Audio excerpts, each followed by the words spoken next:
What did it say? The meeting is beginning. Got it.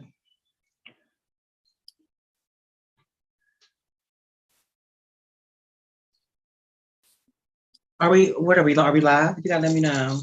I believe so. Oh, okay.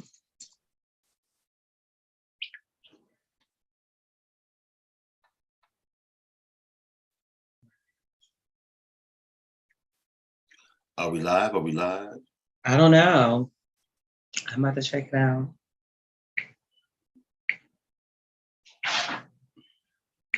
Shit, you gotta tell me. Oh yeah, we are.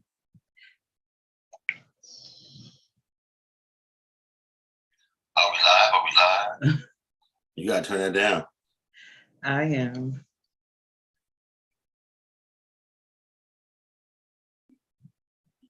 I don't know. Oh, Sage. Are we live on YouTube? Let me look on YouTube. Well, we live on Facebook. Are we live on YouTube? Oh, a lot of people. She live. We live. Sean Henry said, "I love you, love Emilio, love from New Zealand." Oh, hey Caesar, hey Sadie, how y'all doing? Y'all on? Yes, we are. Hey y'all, what's up, Tiffany? hello Smith? everyone. I'm watching for you on here. Yes, we are. How y'all doing? We are doing great. Can I get up for a second? I need to get me a glass. I need to get me a glass of water. How's everybody doing tonight?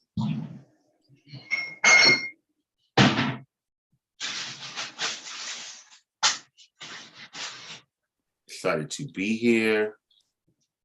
If people would like to call in on YouTube, I will be putting up a link for you to call in. It's a Zoom link, so you will have to call on Zoom. But if you want to call in, I am allowing callers to come in and chat with us. Yes. It will be in the description of this video. Mercedes, you look over with that here. Somebody said hello, Yolanda and Caesar. No, this is Mercedes. Wow. God Wait a minute. Who is it? every way. In eternal peace in heaven, baby. BrtbTV Talk.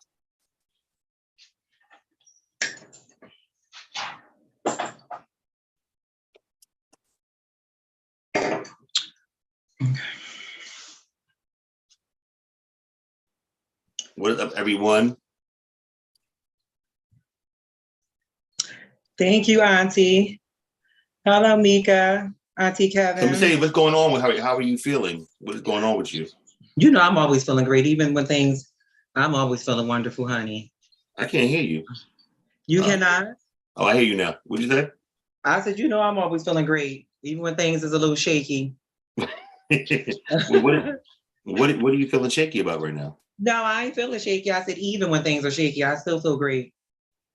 You know, as long as I wake up the next day, right? Got another chance to do it all over again. Always. That's how I'm looking at life right now. There's a lot of good things that are happening right now, and I feel very blessed. I feel accomplished. Yeah, I feel good. Hi, Cousin Donna. My family on here. I love my family. Hey, Cousin Donna. Yes, I love you too, Tamika. Sister Mika. All right, so let's talk, Mercedes. What's the topic before we get? What's the topic? What's going on? Well, the topic for tonight. Let it be like. Let it be like. Do we get in the way of ourselves in life and things in life? Do we get in our own way? Do we get in our way? Meaning, and it could be in relationship. It could be in work. It could be in friendships. It could be in any aspect in life. But do we get in our own way? Okay, so let's go. Oh, wait, hold on. There's so many people. Wait, YouTube. Hey, YouTube from Bermuda. Love from Bermuda. What's going on, Bermuda? Hello, Bermuda. Jones 65 said, Mercedes, congrats on your up and coming Hall of Fame. So deserved. Oh, thank you. Thank you. The Mercedes, it is overdue that you went into the Hall of Fame.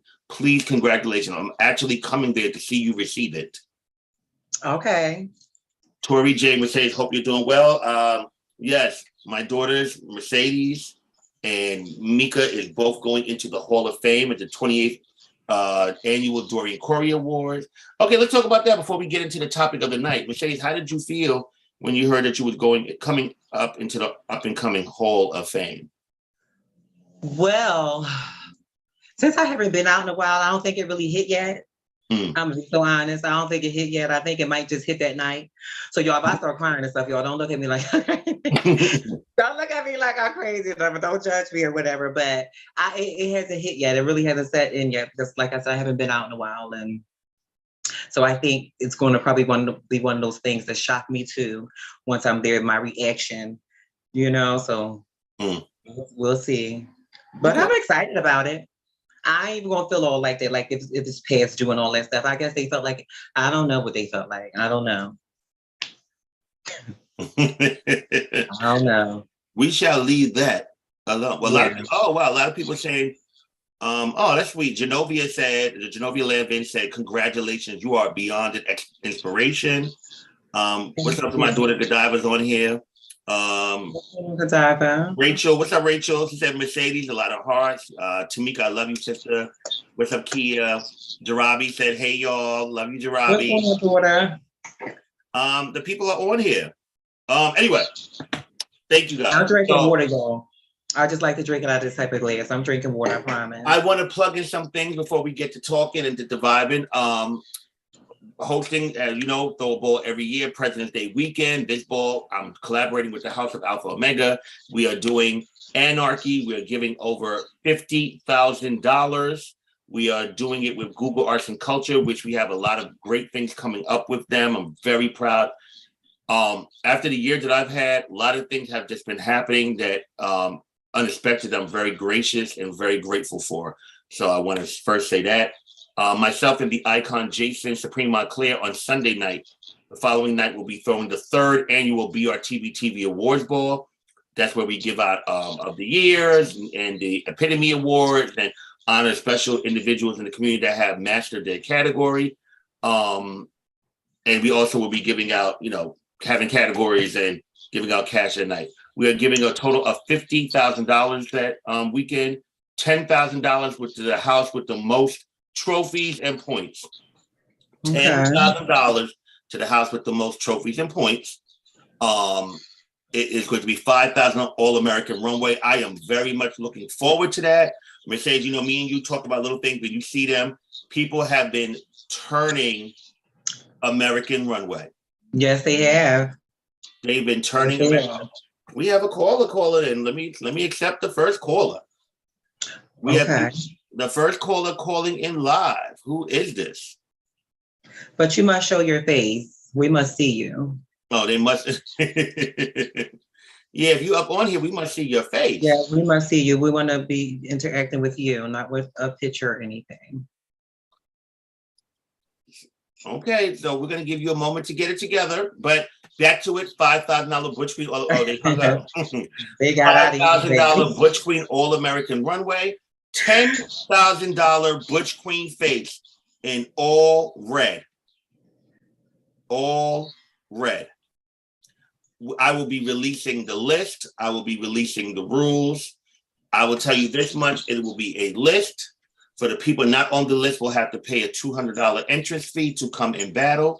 I do not want productions and props. I want face in an ungodly, sinful effect. And I want face. If you are not on the list, you will have to pay a $200 fee, and the winner will keep $10,000 plus the entry fee for those that was not on the list. $10,000 facing all red. It will be in the second category of the night. Second category of the night. You will not have to be, well, anybody that knows me that my balls, I always do look categories in the first half. I hate to have people sitting around waiting all night. I just don't think that's right. Yeah, every category is cash, $50,000 total. More information coming. Tables will go on sale next month. As you guys know, my tables are reasonable. I'm not even going to get into the table situation, y'all. But yeah, my tables are reasonable. And that's all. We want everyone to come out, have a great time. As always, we do not tolerate any type of bullshit at the venue. We want everybody to come and have a good time. We finish the ball, come out. Is this the ball that I'm coming out to? Sorry. Is this the ball Yes. that I'm coming out to? Oh, we ain't tolerate no, babe, because I will leave. I will be out. Yes, you will be.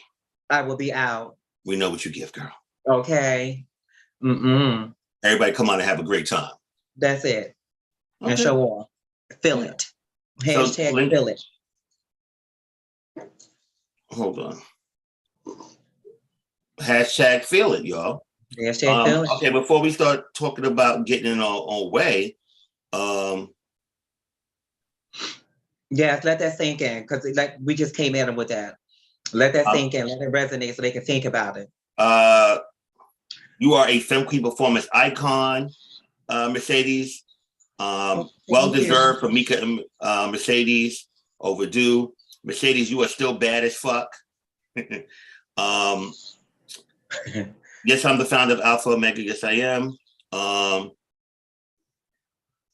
do we join a call? The link. Hashtag feel it, Ling. Yeah, hold on. We have a caller calling in. Okay, you better be sitting like that. You better be sitting like that. Why you still faced it like that though? You better be sitting like, you better be, wait a minute. That face is chiseled. Okay, you better be. Well, your phone went out. What happened? The girls are scared? No, they ain't here for it. Oh, here we go. Come on. That's Wow. What's going on? What is going on? ETR. Huh? What is the ETR? We up on here tonight. We asking the people, do we get in our own way in things in life, such as work, relationships, everything in life? Do we get in our own way? I think that we all get in our own way in some capacity. You know, sometimes you got to move out. Your audio is going in and out, Jason. It's going in and out. I said sometimes I feel like we do get in our own way, and then sometimes we have to get out of our own way. Okay, but let's talk about it. What makes us get in our own way? Give us an example. Mercedes, when was the time that you were definitely in your own way? Just when you think about life, right? All the people you have met, say relationships, say businesships. You know, we've been in our own way. No, I'm gonna just go straight. Let's just say relationships, right? No, I don't want to do that. Let me back up a little bit. Wait. Why don't you want to do that? Why don't you want to talk about the relationship? Because if we want to talk about getting our own way and relationships, I think that's important. Let's talk about it. Okay, all right. So y'all want to go there? Okay. All right. So say in a relationship, right? You know, you have two human beings, you know, that comes with lots of things. I would hope they're human beings, but go on. Well, they are human first. Okay. Now, everything they feed, they stuff, and what they turn into afterwards, that's a different story. But, you know, you have two human beings that set up and basically with the same traits, basically, but it just happens on different spurts. So you're both similar to each other? Basically, you know, because being human, right? But it just happened on different spurts. It happened at different times. It happens on different people to other people, you know, things of that nature, right? Real quick, the people are going off on YouTube talking about, come on, MJ Lounge. This is giving me MJ Lounge. What's going on there? People are. So say in a relationship, right? You know, like, okay, we want our lover, our significant other to be perfect. Right? Do we want them to be perfect? Well, here's the thing. That's in our mind, right? We want them. Our mind says they have to be perfect. They cannot do X, Y, and Z. They cannot do this. They cannot do that, and they cannot do this, or else I'm gone. But not thinking about those same X, Y, and Z's that we may have as well. So basically, now, we put expectations on people, but we don't put them expectations. They get it. They get it. they get it. So you know, like, so say in a relationship, okay, a lover or something did something that maybe you didn't do at that time, but you've done it before. I'm switching seats to my computer. I'm switching. Okay. That face is giving me, baby. I'm loving that face, honey. I am loving that face. But okay, say you might have done something in December. Okay. Your partner may have done something in July. Okay. Something around the same thing, because we all are human. But maybe you didn't get caught, but maybe he got caught. But now you're offing him because he got caught and you didn't. But still getting in your own way, because could that be a person that you could be with for a long time, that could love you, marry you, could, big you up, do all the great things that's supposed to happen in a relationship, right? But you done it in December, he done it in July. You didn't get caught, he got caught, but we're gonna off him because he got caught. Now you're getting in the way of, could this be the person that could have bigged you up, could have been great for you? You know what I mean? Because you're getting in your own way of, you've done the same thing, but he done it, or she or he whatever done it. Are you in this conversation? Because you coming up in the head. You must be in the conversation. Who's that? Oh, what's up? Grab a chair. Let's you know what I mean? Like, you're getting in your own way. Like, okay, you want to, being selfish in a sense. Being selfish, like, okay, you can do all the things that you want to do, but then when the partner do it, then it's like, oh no, like I can't, like, oh, I just can't, I cannot. Well, let's ask Corey. When you're dating with somebody, right? Is there expectations that you expect them to follow that you don't follow? Yes. For sure. So this expectation it's all right. So it's really on like an opposites attract kind of thing. So it's like certain things that I'm really not like, I'm not like an expert or really extra in that area. Maybe I don't clean up behind myself as much, and I expect her to clean up behind more than I do. Shit like that. Like, or I don't cook as much as she cook more. So, like, okay, so let me ask you. I'm being honest. So you don't do these things, right? Why should they? So basically, because you did. But on the other end, there'll be expectations on the other end, though. Like, and they're expected, and I've seen it. Like, it's no lie. You want me to go in detail on like the other half? Yes, please do. Go a little, yes. Explain. Paying for shit, paying for everything, taking care of making sure shit is fixed and working, and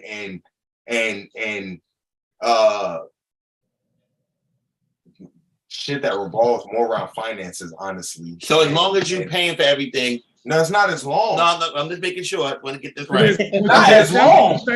What it sounds like you're saying, as long as I'm paying for everything, bitch, shut the fuck up. You gonna deal with this? No, not deal with it, because it's not that I don't want to be good in these areas, because I work on it as well.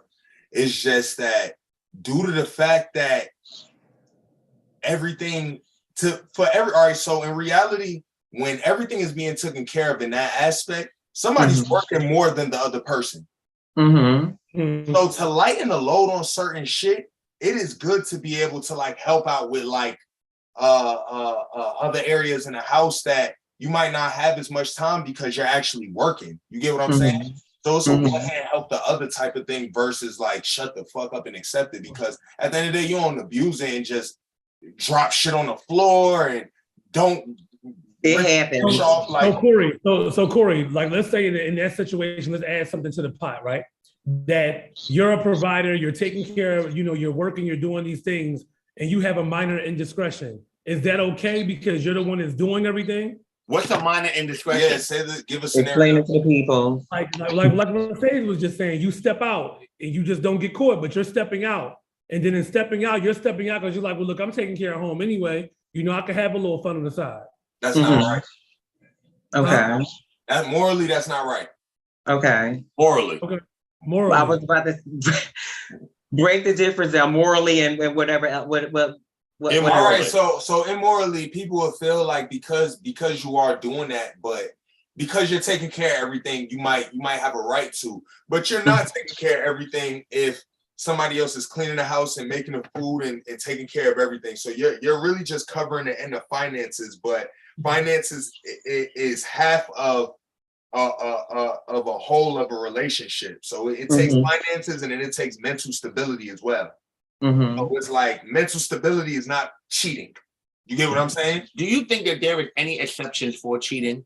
No. I'm sorry, repeat that again. Do you think there are any exceptions for cheating? Nah, you should just break. Give it a break. You should somehow figure out how to say you want to break. I don't think you should cheat because you fuck up shit. What do you mean a break? You mean separate or a break? Like, what do you mean a break? Tell them that we need to take a moment. So you can go fuck. Well, if that's what you want to do versus then cheating and breaking hearts and shit, like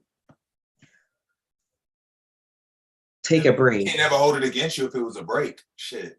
Well, taking a break. I don't believe that you should take a break just so you can go cheat. Like that's like it's not to cheat, but if you clearly don't want to just give this person all your time, you can. That's AKA you just want to go cheat.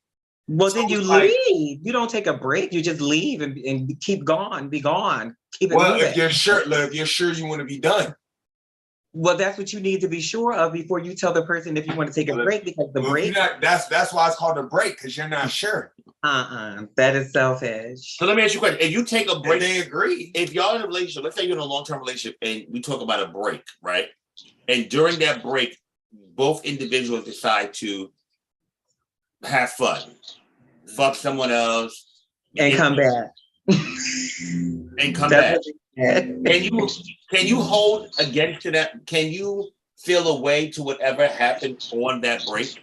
No, but you might not want to hear it. You might just no. I don't think that you can't hold it against them. But I think that once y'all reestablish that bond again, all that other shit's out the window. And if it's not going to be out the window, you're going to still continue to do you while you're also doing y'all together. Then you don't need to be with the individual. You should let the individual go. Let me ask you this. What makes y'all happy in a relationship? Like when you get into a relationship with someone, what makes you happy? Like what do you look for and what do you expect? I look for an individual where I can be my authentic self and be at peace. Be at peace, and I can feel safe. And feeling safe means as though, like, you know, I'm a little like quirky and weird sometimes, or like, you know, if I could fart in front of you. We all are. Like if I could fart in front of you and be comfortable, but like, yeah, the bitch might stink. Like, you know, I farted in front of you. Like that level of comfortability is just being comfortable. Like, you know, I'm a snorer. Like, bitch, when I go to sleep and I snore, bitch, like, you know, sometimes I can sound like a grizzly bear. Like, you know, you look at my snore like my snoring is cute, or we snore together, bitch. Like we snore together. But that's there. Wait, you already said? Just like that earth is crumbling. He said, baby, let me tell y'all out there, if you have dated Jason or with Jason, if you are able to handle the snoring, if you are able to handle his snoring, you are a real one. Oh, it's giving that. My snoring is not as bad as it was because I lost weight, but and now I sleep with a mouth guard and once I got my teeth done, so that work? No, it does work. So it helps my breathing a lot. Auntie Kevin is falling out at you, Jason. Who? Kevin. She is falling out at you. YouTube and everything. Yeah. But no, like, I just to be comfortable. Who's Auntie Kevin? Hey, Kevin, how you doing? Just to be comfortable, to be safe, to be able to share, you know, intimate moments with that individual. You know, from dates to just cooking, just all kinds of things. Like, you know, yeah. And as of lately, we're down. The things I looked for when I was younger, well, the same shit. I still look for the same shit. But I think that where I'm at in life, like I think that the thing I require and want the most in any relationship, not just a intimate relationship, right, is stability and trust. Yeah. Like I need to know that I don't have to wonder or worry about what you're doing, why you're doing what you're doing, that the communication is open. Like I can trust you in everything that you do, not just in front of me, but behind my back. Right. I require that I don't have to wonder. And that goes to friendship, relationship, everything. Like That's where I'm at 44. I want stability. I want to be able to know that the people that I'm surrounding myself with, that I'm in a place of openness. I have never in my life, anybody that knows me, I have never been this nice, this open, this sweet, this loving. I'm learning like new parts of myself as far as, more emotional parts. Like I've never been this emotional in life. Like sometimes I'd be shocked. I'm driving and I start crying. Well, what is it about? I think it's a sign. I think that's a sign with age, because even as I've gotten older, and y'all on this phone, all of you, know me 20 plus years, Corey, long time as well. I think I've gotten a little bit more in tune with my emotions in ways that I had before. Because I used to be such a hard ass. I used to be very like no, like that was just who I was. But as of I too have gotten in contact with my emotions, and sometimes I kind of look at myself like, damn, am I being a little bit too emotional? No, you're not. Get it out, baby. That's how you release. That's how you release. Get it out. Get it out. Take it on out. That's how you release, honey. You got to let that out. You get full, honey. That's why these people out here in this world is crazy today. All this craziness going on because they build up. They don't take a time to release. You got to release. You have to freaking release that anger. I mean, it's like a wet dream. Like if you don't masturbate, it's not. Your body's going to release. Your body's going to release those fluids. Have you ever had a wet dream since you've been like an adult? Yes, I never had one when I was younger. I had one as an adult, and it was the weirdest, craziest experience. Like I actually thought I pissed on myself, and then I said, "Oh, I nutted," and I was fucked up. And in the dream, it was a sexual act. Yeah, it happened before. Moving on. We don't gotta talk about it. Yeah, Amina, I do see you in the comments, and you are correct. It is very hard for Aquarius. Like it's very hard for us to be in that emotional stage. Like a person has to really take us there to get in that, for us to feel and be emotional.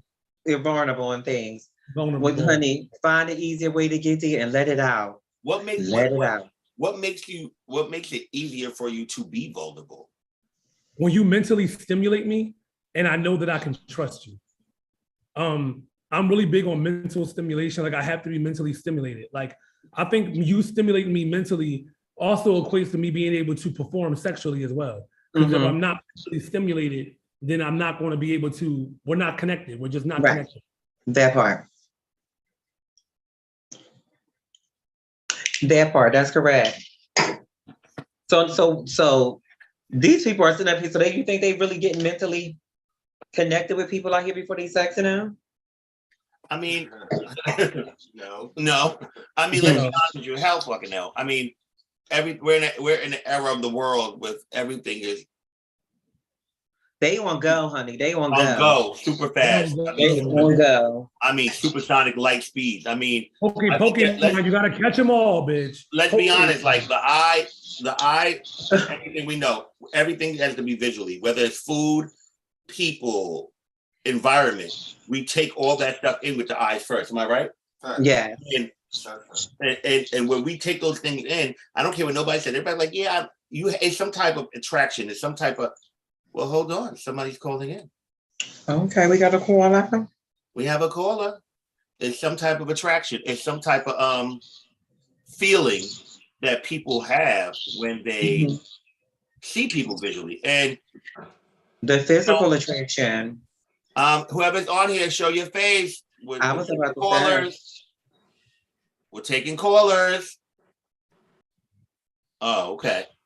Oh, why they been trying to hide? They can't show themselves. They gotta go. They gotta go. So, Caesar, can I make this announcement about the podcast thing, or should I wait? We're not that time yet. Well, hold on. What happened? Well, go ahead, make the announcement. You over here? What? I was just interviewed. An episode will be dropping next week with "Don't Call Me a White Girl" for our podcast. I also am going to be having a meeting with Breakout Media in regards to producing my own podcast. Mercedes don't know yet, but she's hearing it first. We will be filming episodes of the MJ Lounge as well. In that is going to be really, really dope. We're going to talk about, like, relationships, things that are happening in the community, things that are happening in Ballroom, but not too heavy on the Ballroom. but obviously we're ballroom adjacent, so the show will be ballroom adjacent. But the goal is to have the show out 11/11, and the first episode drops at 11/11. Okay. Well, congratulations. Congratulations, honey. Yes, I'm just hearing about this. Okay. Okay. I'll take a sip of water to that. I love that you're drinking water, no cocktail. No, darling. Mm-mm. When's the last time you had some cock in the tail? What? Oh my God. Are you like literally? Oh God. I'll keep that a secret. Oh my God. Oh, you came right in. No, but I had some what I had some wine the other night when I was watching my movie. But I don't know what you're talking about. Oh, you really went. You are the people to So let me ask you this. So I wouldn't get married. Mercedes, what do you look for in a man? What do you look for? What Everything. No, let me stop. No, first of all, he must be God-fearing. Because then if he's God-fearing, then the heart and the mind and the soul and the body and the spirit will be right. Not always true, but I no, hear you. hold on. No, that's the part where I'm talking about when we get in our own way. Let me hear it. What you just said, not all the time, but see, that's when we be thinking people will be perfect.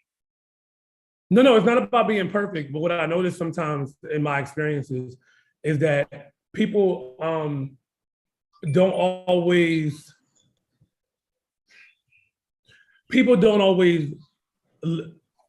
live how they post to be. And in that, not saying that because you have a connection. Hold on, let me get it out. Just because not saying you can have a connection with God and a connection with spirituality, and you can still make mistakes. We're human. But I just kind of feel like sometimes people hide behind that facade of spirituality, and that makes a person seem so appealing when sometimes they're still not equaling up to that spirituality. But here's the thing, just think about us as humans, right? We all are hiding behind freaking something.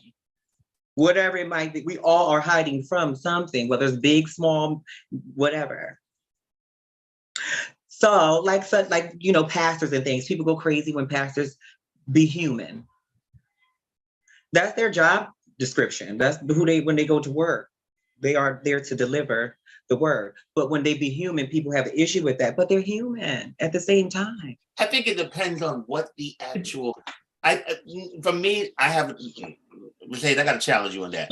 I think that I think with some of the pastors, like from like different stories, when they're not practicing what they're preaching and teaching, right, I think if you are a mentor, a leader, a guider, and you are practicing and you are teaching certain things and trying to lead people, and you're not living by what you're saying, I think that's where people want to hold people accountable.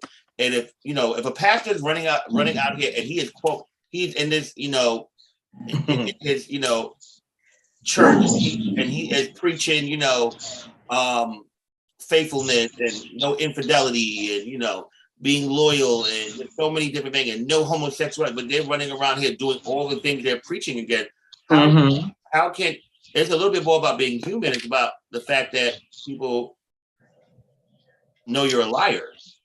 No, a little contradicted, but at the same time, still leave space for these people because they're okay. So your man tells you, you find out your man been fucking and sucking and having a good old time, and come to you and say, Ma, I've been cheating. I want to let you know, and you say, but you got to forgive me, Ma, because I'm human.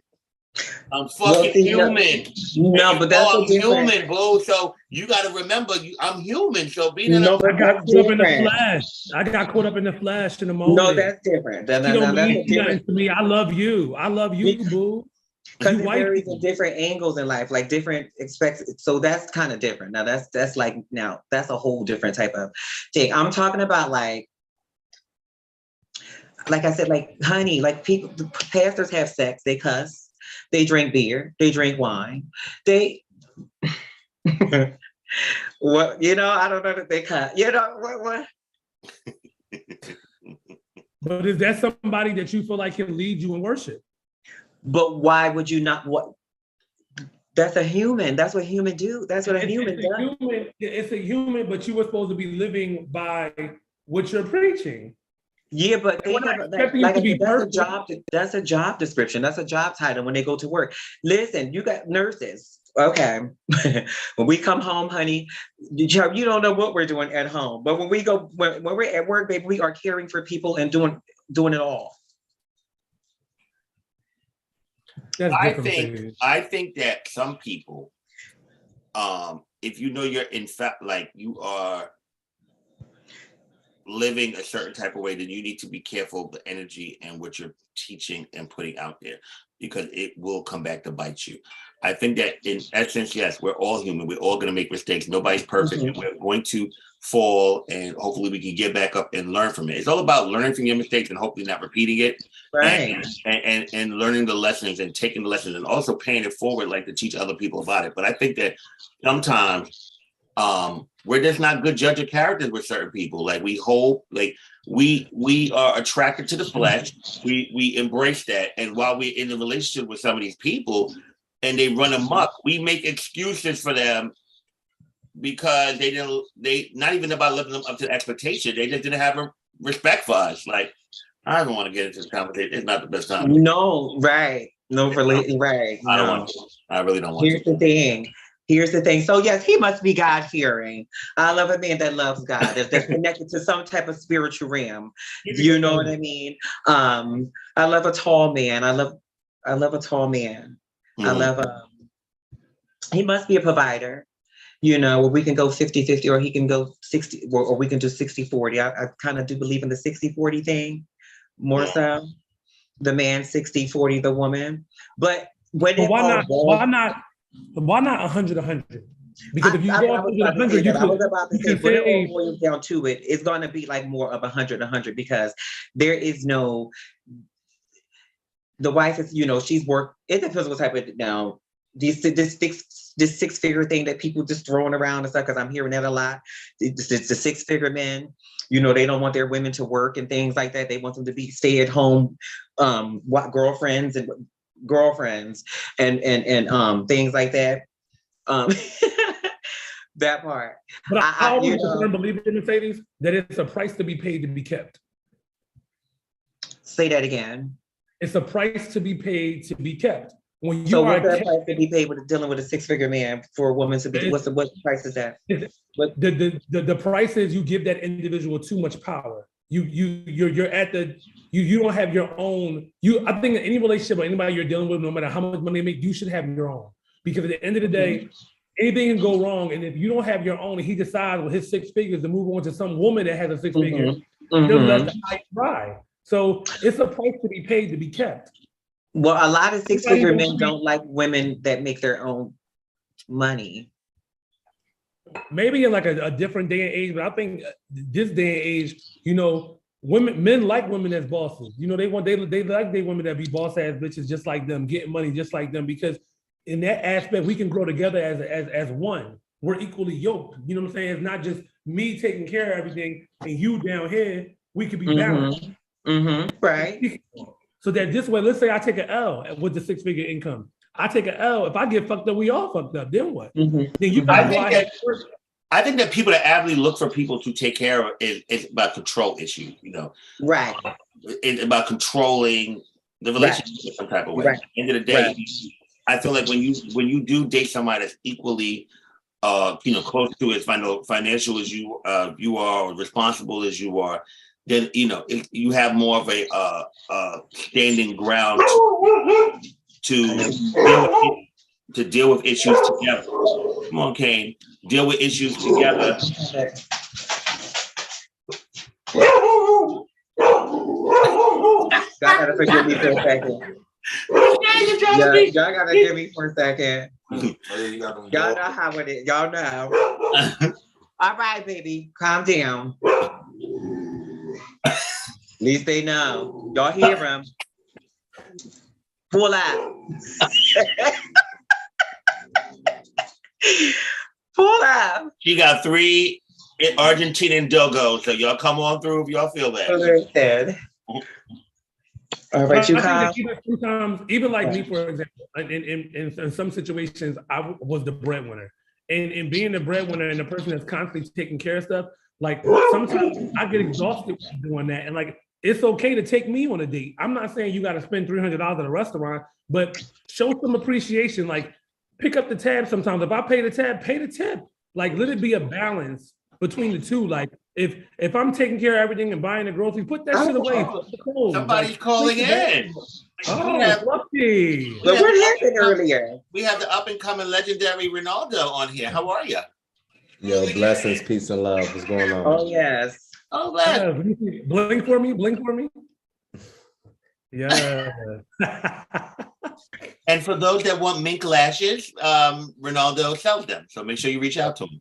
All right, now. Get So your Ronaldo, we about to barrage you with some questions since you're here, baby. You know you wanted to come into the It's talking about Mercedes. Let's keep talking about Mercedes, yo. This is about the ladies tonight, man. Well, what I want, what I like in a man. So yeah, so he might, all right, so we got off at the 6-figure thing. We want to, I don't know. He just gotta be loving. He has to be loving, honey. He has to be loving. What's your definition of loving? What's your definition of that? A lot of I don't want a lot of guys, a lot of men, they are stuck. They are stuck because they have not learned how to release. So they be stuck. They be stuck where because you meet people, y'all know y'all meet people, right? And y'all, the person will be like, when you're like, well, let's do this, or we can do it this way. They be like, well, I always do it this way. I've always, that word always is like, well, okay. Do you want to add a change to it? Do you want to add something? Because if you've always done, that's when you was by yourself.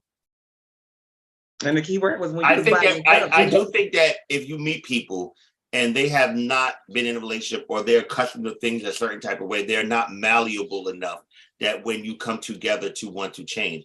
But that is when you have to sometimes with people. I'm a firm believer that if you meet someone, that you have to come to meet, you have to like kind of learn them in them early stages. And I'm not talking about the representative that comes along when you first meet a bitch, the representative that has the deep voice, the representative that is always, always got money and all this type of shit. And then you get down to the nitty gritty, you find out this is a whole other motherfucker. I'm talking about the real person. When you get that's when you have to get to the like levels of compromise to know like, okay, you may have always, or I may have always done things like this, but I'm going to have to be understanding that you may not operate like that. So we got to have to meet in the middle somewhere. But a lot of people are not able to give in to change or able to compromise. No, they're not. Some people feeling uncomfortable. Sometimes people when somebody has uncomfortability, they're not able to adapt to that. They run from it. But sometimes you have to be uncomfortable to force change. Right. It creates and forces change. And if you give into that, it brings, oh, bitch, I'm talking.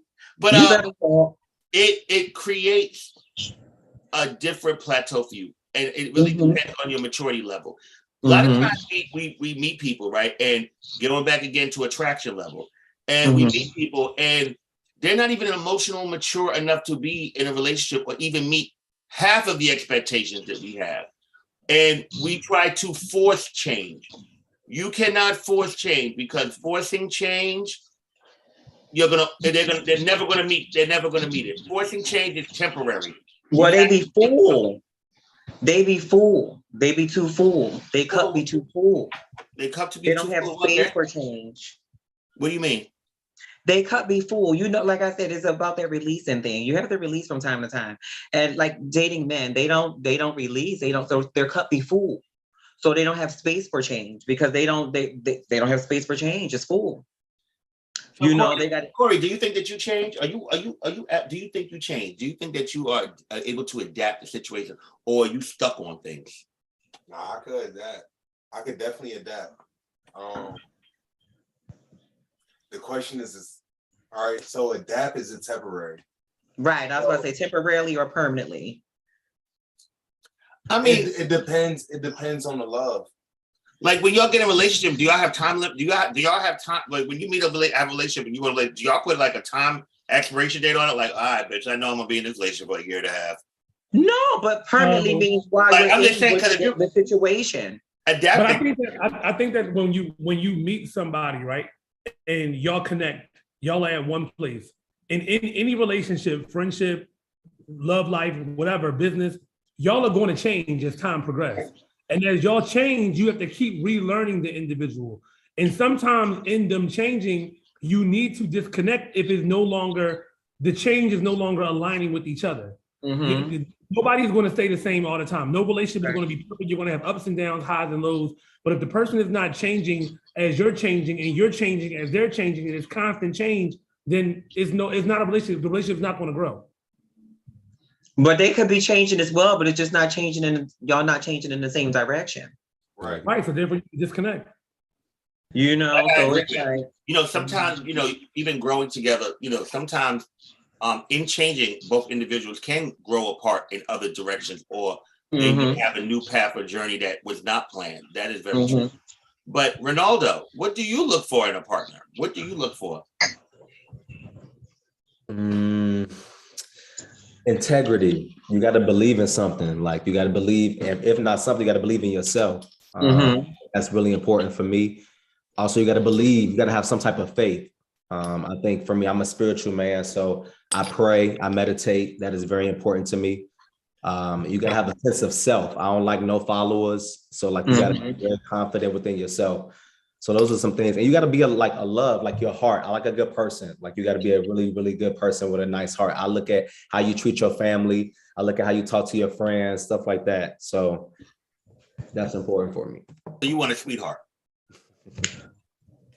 I just want somebody with a good heart that is about something. Like nobody, I don't got time to be wasting if we not like on the same path. And for me, I'm about growth. So you got to be about growth. You got to be about integrity and love. You know what I like? I like a healthy debater. I'm honest. Give me someone. You want to debate with everybody, Joe. Well, no, it's not about debate with people. The thing is, though, I have a very assertive personality, and I'm a quiet taste. So for me, I like people that can challenge me to think and converse. If you can challenge me, and I feel like I can respect you on the level of that, those things stimulate me more than anything. Like challenge me, make me feel like you I gotta be careful what I say here. Yes, worthy. But I mean, make me feel like I'm challenged every level. Like I can respect you emotionally, mentally, intellectually, like really that I can be able to like hear you and respect your feelings, even if I may not agree with them, because you're coming at me a certain type of way where I can take what you're saying, and that I can also that I can learn from you. If I can learn from you, I respect you. I have to be able to learn from you. If I cannot learn from you, it means nothing to me. I need to learn from you. And let me tell you something, I say it all the time. You can learn from someone 80 years old and 2 years old. You can learn from someone. It's about how much you allow yourself to learn. But that's why I always say that I'm forever a student. You have to be forever a student because you have to be teachable no matter what. You don't know what you might experience things, but you still have to be forever a student. Okay, somebody want to know about financially and things and that. That's important. Financially and having their credit right. Good credit is important. Let me say something about that. I don't want to say, oh, having your credit right. Listen, bitch, we've all had our credit fucked up at one time. You know, listen. What? One of the comments just said, Laura, Maurice, and Jason on one screen. I'm out the bus. What? I don't even know what's happening. Listen. Okay. I came home from prison in 2007. I had over a couple of $1 million in restitution. Okay. My credit was fucked up. I mean, let's just be honest. Okay. It took a lot for me to get to where I'm even at now, and it's still a struggle for a lot of things. So I am not going to. It's not a deal breaker for me if a motherfucker got bad credit. Is that a preference? Like, yeah, of course. Now, if it's important to me, if you're financially responsible, like I don't want anybody that is just like blowing coins and doesn't know how to take care of their business. But let me tell you something, though, bitch. If you ain't asking me for shit and that's your business, I don't want a bum. I don't want somebody like just laying around mooching and taking advantage. I want to let me tell you what turned me on. Ambitious motherfucker, like somebody taking care of business and doing shit, whatever their motherfucking talent is, whatever their gift is, their craft. If I see that them good, yeah, like I can't stand a lazy, unmotivated individual that just because it is good to see your mate when they're in their element. Oh, when you see them in their element and in their zone and does something, for me it does something. I can't stand a bitch always complaining and just lazy. That's the biggest turn off for me. Just a lazy. And I can't stand to piggyback off that. You know what I'm talking? When you talk about it, that's lazy, that has no drive, no ambition. Like, you never go. Turns me off. Let me tell you something. See, y'all on different sides of the spectrum than I am. Wait a minute. Hi, y'all. Than I am. So I have to say something else because you know what? Go ahead, Sadie. Oh, okay. Dating men is different from. Okay, wait a minute. Y'all do date men. I'm sorry, but being a woman. Wait. Okay, being a woman though and dating the type of men. Okay, the straight. What are they, y'all? What the hell do they want to be called? What are they? What letter is they? You know, everybody got a letter. What letter is they? Cisgender heterosexual men. Yeah. Okay, those ones. Okay, in dating those, you know what I mean? And what you're saying, like drive and all that stuff like that, most of them don't got no drive. Listen. Maybe what? Niggas be lazy. They don't have no drive. They'll go to work. They'll go to work. All right, fine. But when they come home, baby, that's it. That's what they feel like. That's all they had to do. They're not trying to get $150,000 watches and you know, like they're not going to the gym or nothing, Mercedes. I mean, they're going that type of stuff, but it's like okay, relationships. Like we're going out, we're all that shit. But it's like when it's time to like elevate or do something extra, it's like they be like, no, I'm cool. Like they just they be feeling like you're trying to change them. Maybe I don't think we're gonna have this conversation because I don't think that people are gonna like what I'm gonna say. But wait, can I say something though? Like when y'all go for that attraction, y'all knew what y'all was getting when y'all first signed up for it. But it's something in men that they just be comfortable with just where they are at. Comfortable being comfortable. Okay, so I mean, being comfortable. Hold on, Jarabi, go ahead. I hear where Jason coming from, but I also feel like sometimes when I date certain people, I don't know, this could be bad too, but I date off of potential. So if I see like a potential of you leveling up your life, listen, and then when it's time, and when you get to that level where you feel like, if you get to that level where I see like, okay, you should be leveling up now, like you should be moving up, and you like, all right, I'm chilling where I'm at. Why are you trying to change it? And that's where it ends.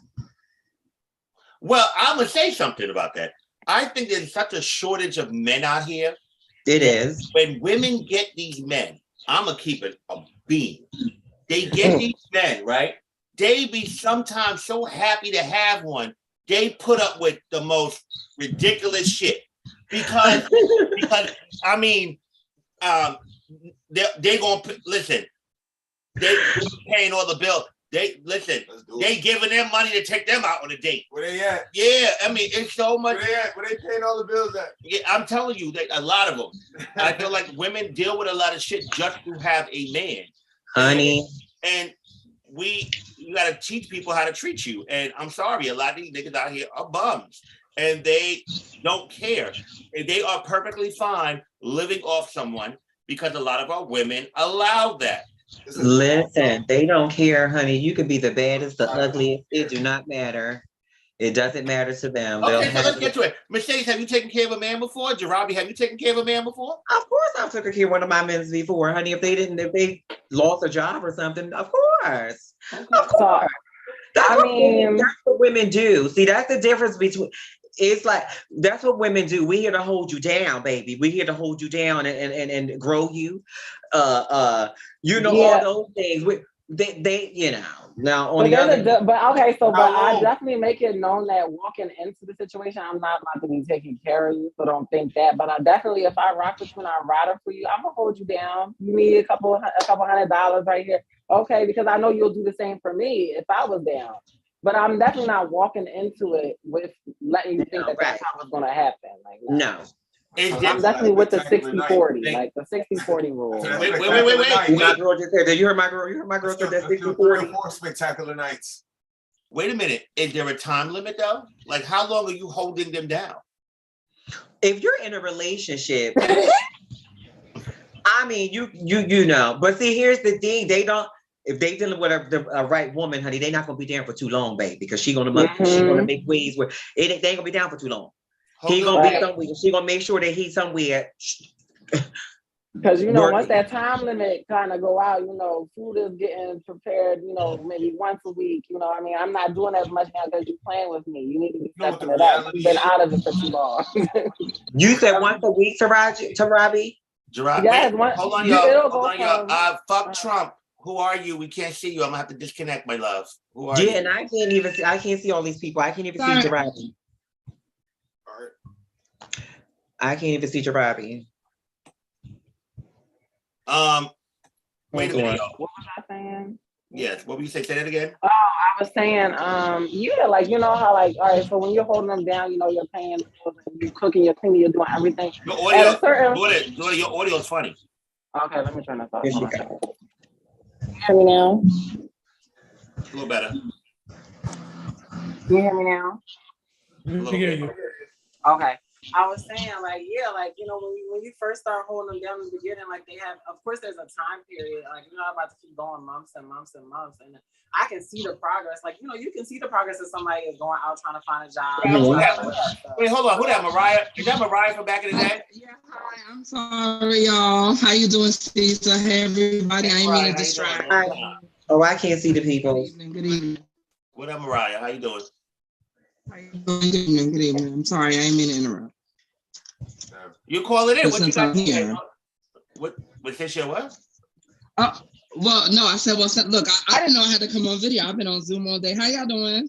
I didn't mean to interrupt, and I feel like I'm interrupting. I guess since I'm here, I don't know if y'all know. First of all, hi Ballroom. I don't get to come to balls a lot, but I want to say that I live upstate now, running Star Trans Rights Group, whatever. I can talk about that in a bit. But I'm watching my community bloom and thrive, and I'm watching the young people turn it.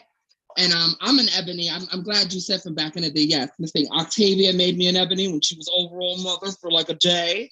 Can't undo that. I got a little bit of old Ballroom, and I just want to say I'm really proud.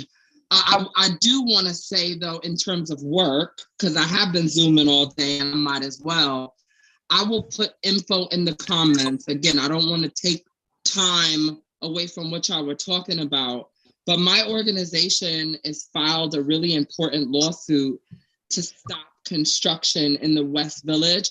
And for people that are on here that don't know, hi, I'm only the reason that most of the girls have all the rights they have in New York and other places. And I hope the same way I am proud of Ballroom for on the mainstream and the international stage doing what it does, I hope that Ballroom can see others like myself that are working in places like the courts to preserve Ballroom history.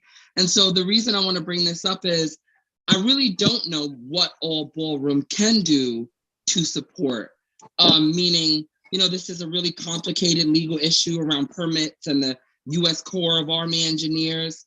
But this is what I will say. And again, turning it back over and graciously appreciate you guys not only like that, giving me the floor. Mariah, yeah. You're going in and out, boo. I'm sorry. So Mariah, actually, if y'all give me 1 second to, yeah. No, Mariah, listen. Mariah. Yes, Caesar. Because what you're talking about is very, very serious. And we're kind of talking about like relationships and all type of other stuff. So what I want you to do is inbox me so me and you can schedule a Zoom and me and you can go and we can give this information out to the community. So can I go back to listening and turn my kid? That's what I came to like, what's the tea? The girl put me on the spot. It was a little legislative. It was like, bitch, who is that? Yes, Caesar, I would love to do that, y'all. I didn't know what was going on. I saw the link and was laying on my couch, minding my business, and clicked the link. It's good to see y'all. I'll inbox Caesar. Okay. But please do look out, everybody, for my posts. And yeah, thanks. I appreciate all y'all. Thank you, Mariah. Bye-bye. We have a couple. Is that James? Is that James? What else? He was good. What's up? Where? That's beat them cakes, baby. All right, so look, back to what we were saying. Bottom line is the majority of people out here are broke. They don't want nothing out of life. They're okay and content with minimal. So you're gonna have to weed through a lot of people unless you just thrive in rich environments and real high level environments regularly, where your dice are more likely to head crack. You're just being in regular environments or taking the average number or the regular person that comes your way, you're shaking the dice every time.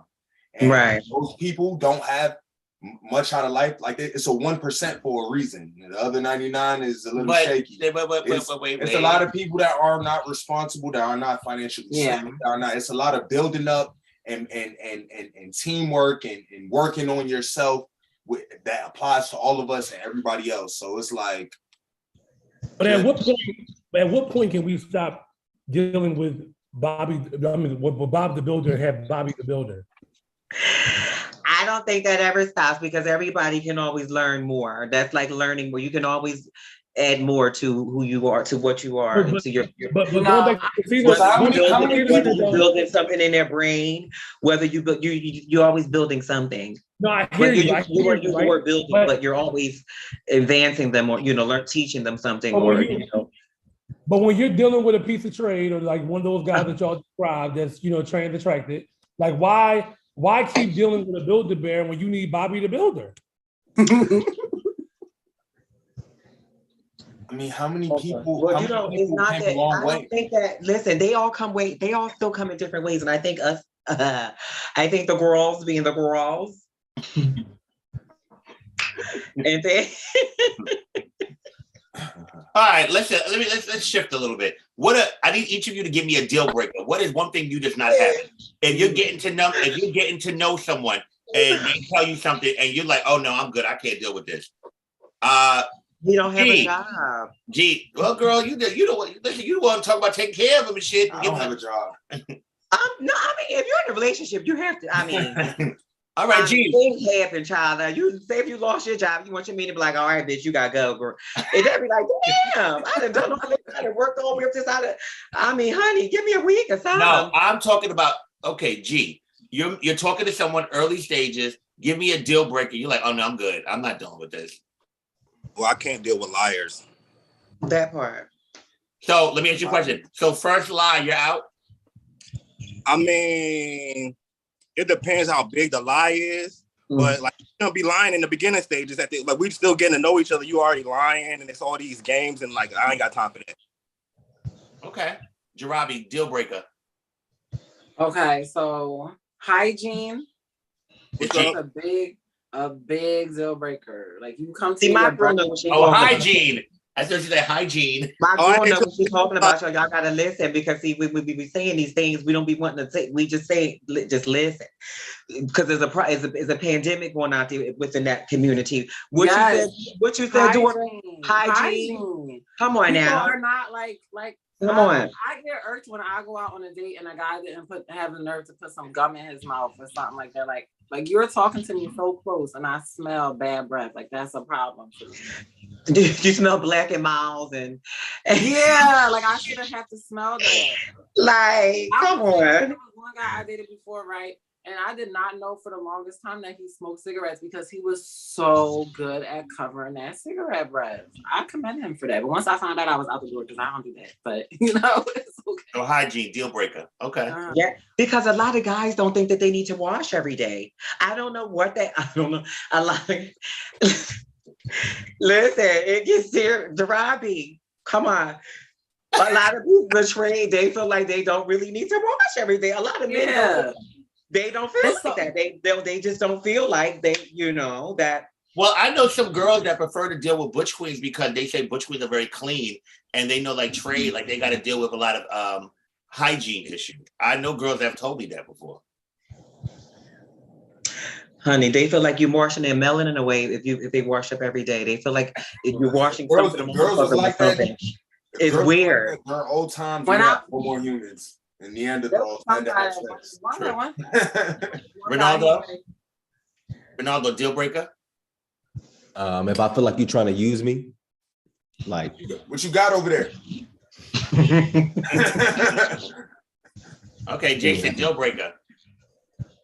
Lack of interest to like one-sidedness. Like I feel like I can't deal with somebody who's one-sided. Like if they're not putting the same effort that I'm putting in on the work, like are you like showing interest in my career? Do you know my favorite color? It's like the small things that matter to me. Mm-hmm. Mercedes? Oh, I done said it all, honey. Yeah, listen, I can't deal with a liar either. Because you can't trust a liar. That word ain't it? It's cold again. You can't trust a liar.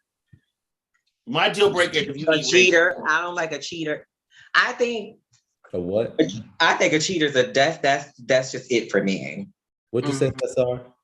My deal breaker is if you eat raisins. If you eat raisins. What? Are you kidding me? If Who you eat raisins? I don't know because I don't deal with them. If you tell me that you eat fucking raisins, I know that you ain't to be fucked with. So what is that about? Raisins. I don't eat them. I don't like them. And if you tell me you enjoy raisins when I know the raisins are not good, I'm cutting you off because you're a liar. So raisins for me, I always ask that question like, hey, do you like raisins? And if they tell me, I love raisins. I'm into raisins. I'm like, okay, bitch, it ain't gonna work. Now, you might miss out on your love, honey, for some raisins. Right. That's a What if preference. he's a really good like guy and all the other boxes I checked off, the raisins is the one. People on YouTube are gagging at me at this motherfucking raisin situation. Yeah, just tell him don't eat the raisins while he around you, but you might miss out on your love, honey. I got another deal breaker in regards to hygiene. If I go to your house and I go to your bathroom, I always look at a person's toilet, but I look at the side of the toilet at the bottom and the back of that little pipe where the water goes. Yeah, the pipe got piss and dirt on it. That's a deal breaker. That's a deal breaker for me because you're not clean.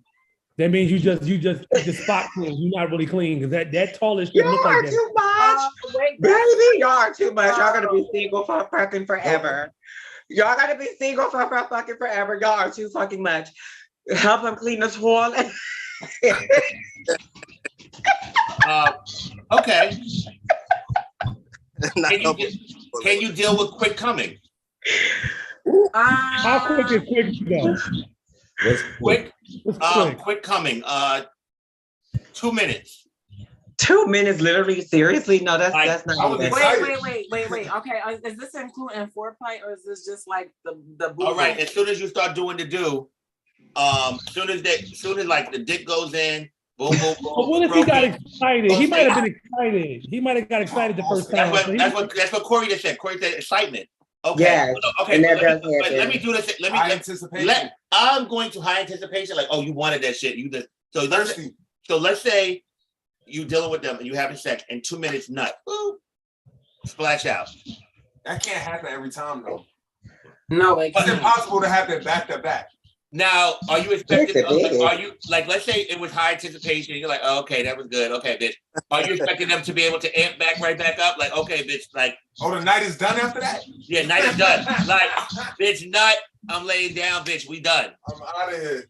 No, absolutely not. That's not gonna fly. Hold up.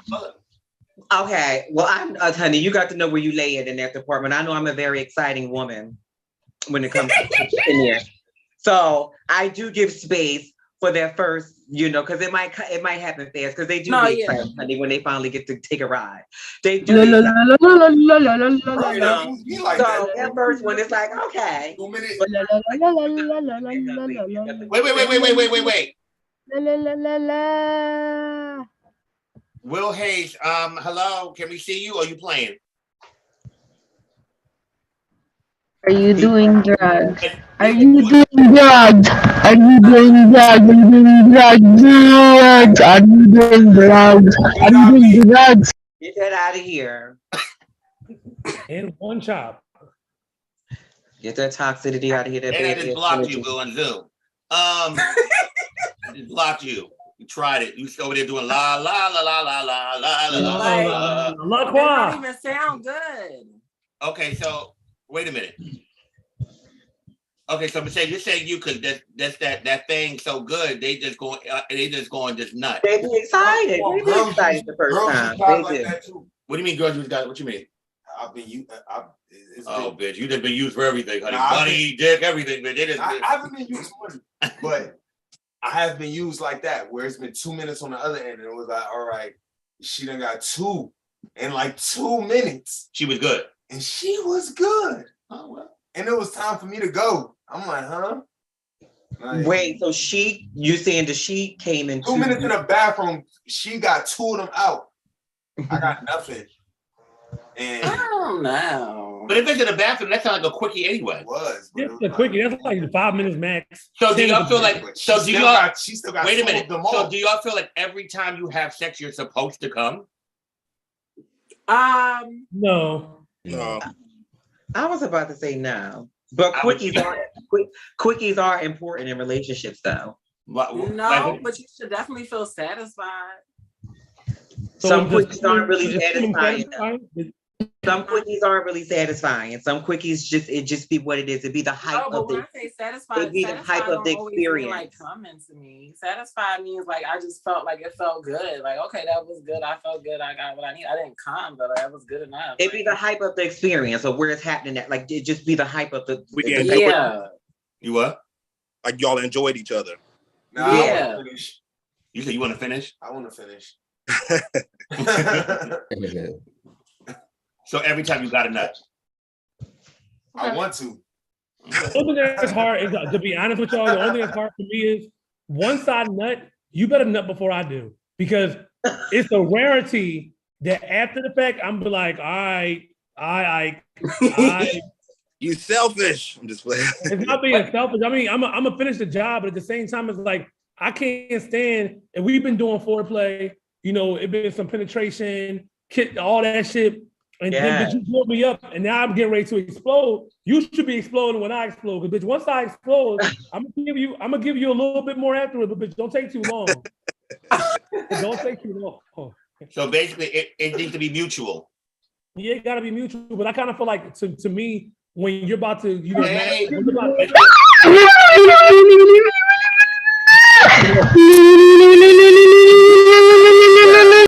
He's back. That was him again. I just found another way to come through. Back again. You gonna answer back again? I just feel like when it's a turn on to me, like I'll nut watching you get ready nut. Like it just be like, oh, you get ready. Oh, okay. Like, all right, come on, we could bust at the same time. Like that's just a turn on to me. Like it's. Okay. I get you. Yo, okay. Let me ask you a question. Corey, why are you? Corey, can you get out of here, please? Y'all gotta listen to him. Yo. Yeah, Petite Philippe. It's not a Rollie. It's not a Cartier. It's not an AP. It's a Petite Philippe. All right, get out of here. Tiffany Smith, how are you? Who are you? Because I can't see the people. The bus of nuts,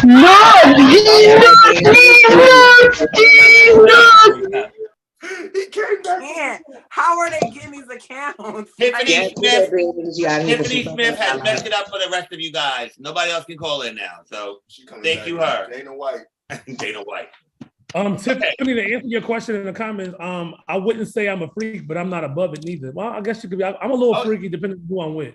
Oh, the people. That's a lot of comments. Wait a minute. Hold on, a lot. G, you are an amazing, handsome man. I've actually been watching you on Ballroom Throwbacks for a long time. We're gonna say your age. Okay. Are you single? Because I would love to take you out. Ooh. Go out, brother. Go eat out. You like go out? Go out, baby. They want to take you out. Go out. Here's the question. I am single, but I don't know. It depends, right? Arnaz, we gotta see your face. We're on YouTube Live, my love. Oh, hold on. Okay, hold on. Let me put a hat on or something. Put that hat on, baby. That's Arnaz, baby. Get that hat on, baby. Sonny. What's up, Sonny? Okay, so listen. G, you said what now, my love? I said to answer the question, I am, But as far as like taking out, I don't know. I'm very funny when it comes to like dating and stuff like that. So let's talk to my son real quick. G, how long haven't you dated? Oh, technically, I've been since 2009. That's 13 years, G. What? G, why have you been? I don't got time for the BS. Like, I don't fear commitment. I fear wasting my time. So I ain't got time for no BS. And as soon as you show me like one sign of anything, it's like nope. Because it's like, why? Have you been celibate through the time? No, I said single, not celibate. Within these past, well, I know, but for the people, within these past 13 years, has there been a time where you almost, broke? Yeah, there was one time when I was like talking to this guy, we was getting serious, and right when we was like really about to make it serious, he just up and moved to Florida because he had like an opportunity and stuff like that. So that was that. Would you have moved to Florida for him? At that time, no, I wasn't. Okay. I was working, I was in college, so I wasn't. Okay. Well, everyone out there, this is my son. He's very talented. He's an amazing designer. If you are interested, inbox him. Hey, you may have luck. Who knows? Bend the wheel. Everybody, we have Arnez on here. Arnez, say hello. How y'all doing? What's going on? Yes, this waiting room is stirring right now. The waiting room is stirring, guys. It's like 13 people in the waiting room, y'all. Well, come on. Well, we got to get them in and get them out. Okay, so question. All the boxes are checked everyone here. Good job. Good communication. Loving. Caring. When it comes time to get it in, the dick is small. What do you do? I would go for a small penis because that means I hold on to my walls longer. So Mercedes, for you can hold on to the walls longer. Yes, honey. Jason? You can have a little dick but have big dick energy. I'm fine with it. Mm-hmm. Ronaldo?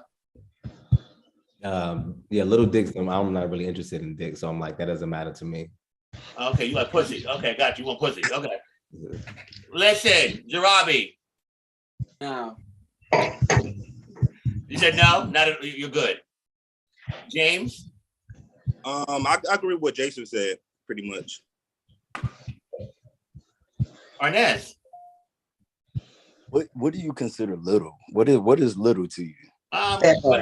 Below average. But what is below average? Like under a 4 or 5 or something? Under 5 inches. Under That's 5 a baby inches. piece, honey. Y'all carrying, stop it. Yeah, like I mean, I have never seen something like that. Like that's what I'm saying too. I ain't never seen it like that with a man, honey. 6 inches. 6 inches. Like, you know what I'm saying? The smallest I've ever seen was like around 7 or something like that. Right. But to be honest, like, I mean, for me, it's okay. You know, like not everybody's gonna be packing with a mandingo. Not everybody's gonna be walking around with a 912. You know what I'm saying? And I don't want nothing like that. Anyway, if I'm gonna use it, you know what I'm saying? I don't want to be abused in that process. So give me something that I can play with. You know what I'm saying? If I'm gonna do that, you know what I'm saying? Give me something I can play with. You want to be made love to, not abused. I mean, abuse me sometimes, but you know what I'm saying? I don't want to be, don't try to kill me because I don't take it like that. So, yeah, I don't take it like that. Be gutted out all the time, honey. Yeah, I wanna be able to walk. I want to be able to be done and walk around and still, look like I'm walking regular. I don't want to walk around like, I got a wedgie in my ass, my whole, You don't want to be gaping. You don't want to be gaping. Yeah, that doesn't look good, and I'm sure. Well, for some people it feels amazing, but for a person that doesn't do it often, it doesn't feel good. So yeah, no. What if you deal with somebody? Do you prefer a pretty hole, or what if the hole is not the most appealing? What do you mean by not appealing? Like most appealing, like. Okay, there was somebody I dealt with one time. Like hemorrhoid? Well, it wasn't listen, we're not gonna sit here and play dumb, y'all. Like very untouched and pure, like very untouched and pure. And then I've seen one that was mangled, that was just fucked up. Beautiful person and everything. Like, what do you do? Like, in a case like that, and all the box check, what do you do if you encounter somebody and the hole is just disrupted? I'm gonna teach you hole management.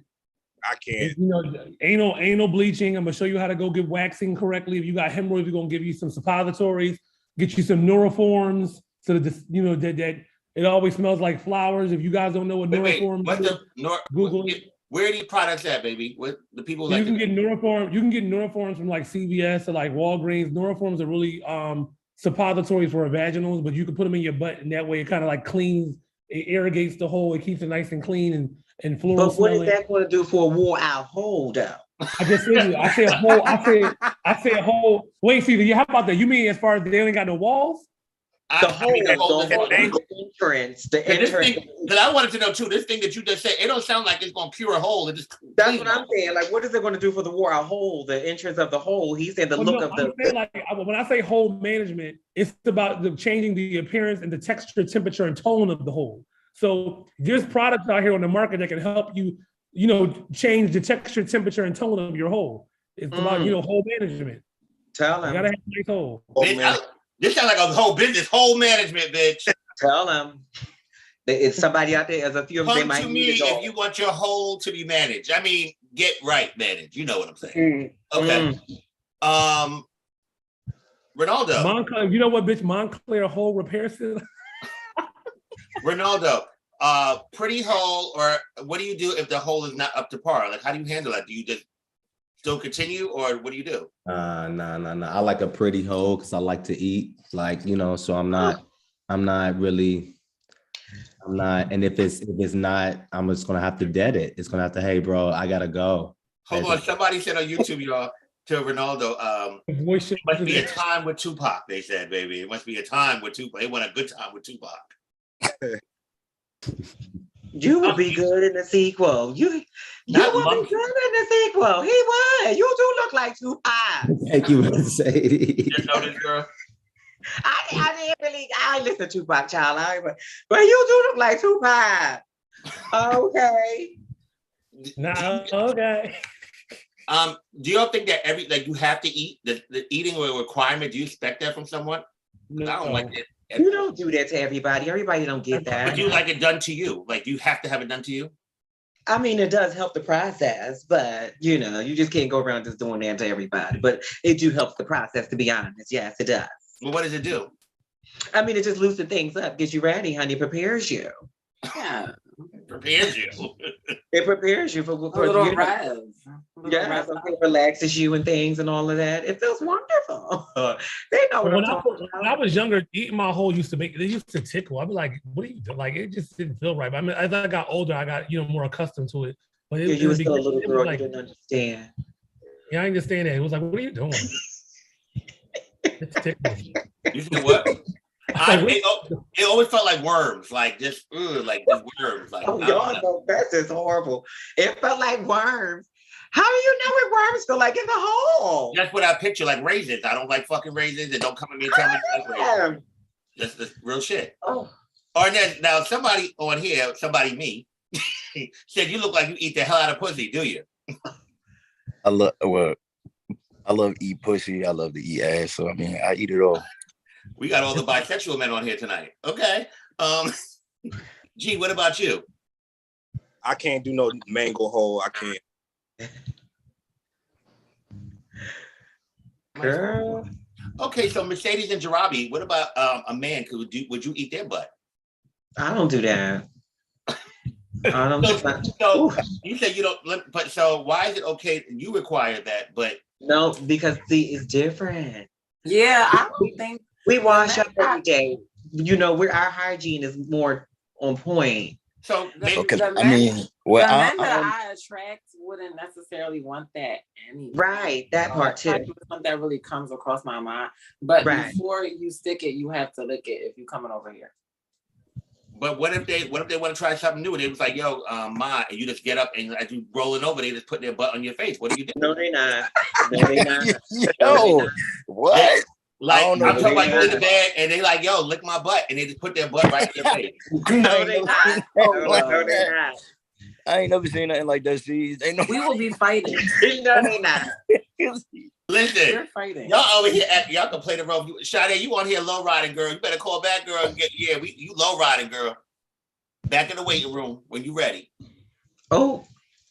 No, they not doing no. They better not do no shit like that. What? What's wrong with them on their cakes? But don't put your butt in my face. Yeah, like we can probably work it. I don't know. I'm not doing that. Like I was about to try to say I could probably try to work it out with you, but I'm not doing it. I don't know, because the hygiene thing really throws me. Right. So I just don't know. What if do y'all like a wipeout, or do y'all like some hair back there? I like hair back there. I like hair back there. I do not like a wipeout. I do not like that at all. I think like, honey, they look like a rip. I think in a butthole. Listen, we all talk about pretty buttholes, but it still look like a little ripped up peach at the end of the day. So for me, y'all know. Let's just be honest. We know what a pretty. No. Let me tell you something. No. That's a lie. That is a lie. Let me tell you. I see some beautiful. I get what you're saying. We all know that, but at the end of the day, feces still come out the hole. Yeah, I get it, but you still put your face back there. But at the end of the day, there's some holes that it look like a little button, and you be like, damn, like a little hole, and you be like, damn, has that ever been touched? Yeah, we've seen them holes. We know them holes very well. I can't get into. I don't analyze holes like that. I'm not a hole. I did never I don't know. Okay. So let me ask you a question, Mercedes and Jarabi. If your man, is telling you they want to experience a little anal pleasure, finger, toy, whatever, are you down with it? Do you like? And this is something they want to try, because at the end of the day, the man's prostate is their G spot. So is it wrong if they want to experience the full pleasures of sex? No, I don't think so. So what do you do in that case? Like, are you good with that, or that makes you feel away? Oh my God. I just I don't feel away.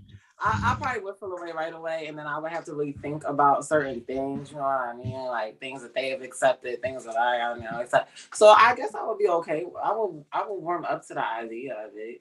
It would have to be a very slow start though. You're not jumping right into that now. Because I'm nervous. If he jumped right into it, then I'm nervous. Why are you nervous? Yeah. Because baby, that means you've done it. You've done it before, and you trying to play with me. Right. So why does everything have to be something done before? Like it's always the first. Like what if he just really just want to feel? He just want to feel hit that walnut get stroked. Or what if he just trusts you? He felt like he could be comfortable with you, and he felt like he could trust you to explore those, you know what I'm saying, those different options or obstacles or whatever. Oh my. Ooh, option or obstacle. That's a good one. What do you do? Because I just feel like y'all, like women, like sometimes so like they look at everything a certain type of way. Like because you have to stay like that. You have to stay. You have to. But what if your sexual partner wants to experience all forms of pleasure with you? I mean, you know what? It's tryable. Yeah, I agree. It's tryable for sure. It's tryable, but oh, child, honey. See, because I've been in. But then my mind started going like, where is this coming from? Like, yeah, like all of a sudden, like you didn't say that because usually in the beginning they stray away from it. They don't want to. They act like that's not even the why they're there in the first place. You know what I mean? So it's like, so now if they want to change and flip over, now that's why you're really. It's like, okay, well, come on, you got some explaining to do. Tell me where did this come from? Like, talk to me. You know what I mean? But I mean, I guess it's tryable, but then they fall in love with it, and then things change. Right, that changes things, and then I just feel like then they start looking for things outside of you. Right. I don't know. So that's that part, because they like that, of course, and then they change. It changes things. They're not who they. Oh no, honey. See, You would take. No, because I like for them to stay the same. After that, this really different. Which is okay. But let's for some reason, I feel like I won't. You know what? This is me being fully. I feel like I wouldn't trust them no more. That's bad. Like, just be different from the beginning. Just be different, because then I can know what I'm working with. Like, just, Hey, Miko, how are you? What's going on? Do you have a question, a comment, or concern? I actually just joined in on here. I'm sorry. Okay, you didn't mean. Okay, you want to go back to watching? Yeah, I can go back to watch that. I do have to say, I really enjoy what y'all doing right now. Oh, thank we you. need more. Thank you. All right. You have a good night. You better watch. You better. He better watch. He better watch like that. Okay, so Arnez, what's your deal breaker? A deal breaker as far as what, for a relationship or? Yeah, if you're getting to know somebody and something that will make you not want to continue getting to know them. Inconsistency. I can't get somebody too inconsistent. If we say we're gonna do something, you know what I'm saying, let's keep the same energy the whole way through. If it's not gonna happen, then you know what I'm saying, just keep it up front. Because a lot of people just don't know how to be honest and tell you or be transparent with what it is that they truly want out of whatever you guys are doing. So for me, it's just like the inconsistencies of, you know, the conversation or how we're building or what we're expecting each other to do or what we're asking of each other, you know. That's a good one. Let me ask you a question on that. Inconsistency. How many chances do they get? With me, I'll give you 2 chances. Because I feel like in life, you know, I'm 30 years old. And for me, it takes time for me to learn from my mistakes. You know, I can't change everything that I've done already, you know. So if I'm into you or whatever the case may be, there's times you got to give me grace because there's times where I'm going to mess up. You know what I'm saying? As long as it's not something where I'm disrespecting you or playing on your time or anything like that, and you know, you have to give a person grace because at the end of the day, it takes time for a person to adjust to whatever you guys are going to do. You know, not everybody is willing to just dive into the ocean and say, yeah, bitch, I found gold. You know what I'm saying? Like, it's going to take time for people to do that. What if a person has a history with meeting people that's inconsistent? So the first time they're inconsistent, it makes them like, oh, I'm not dealing with this. I've already seen this before. I dealt with it before, and I'm not going for it. What about that? I'm like that now, child.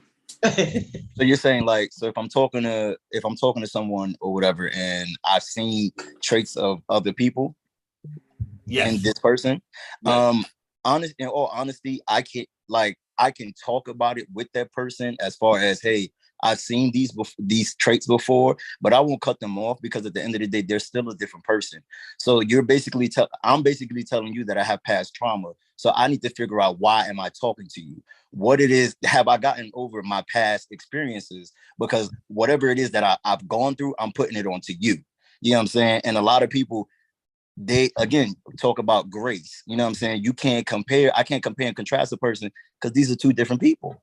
You know what I'm saying? I can see things, similarities and stuff like that, because we all have similarities. No one is perfect. Everyone makes mistakes. But at the same time, it's like, you have to give a person grace. You have to see outside of, if you truly want to be with that person, you have to see outside of what you've experienced. You know, like a lot of men on men relationships, we hold on to our past trauma, and that's what messes us up moving forward. You know what I'm saying? Like, we can't move forward because we're still stuck in the past, you know, and we bring our baggage and we expect people to unfold those bags for us when we have to do it ourselves. Niece, if we gotta see you in the camera, boo. Hey, Vanessa. Hi.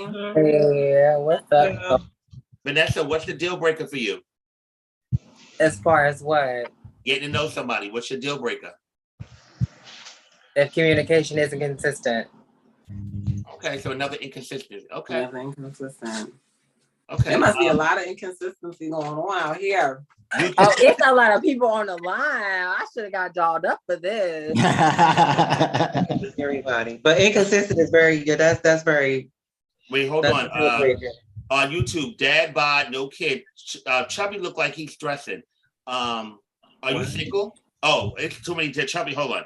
Girl Down podcast. It asks if you're single. If I'm single, yes. Okay.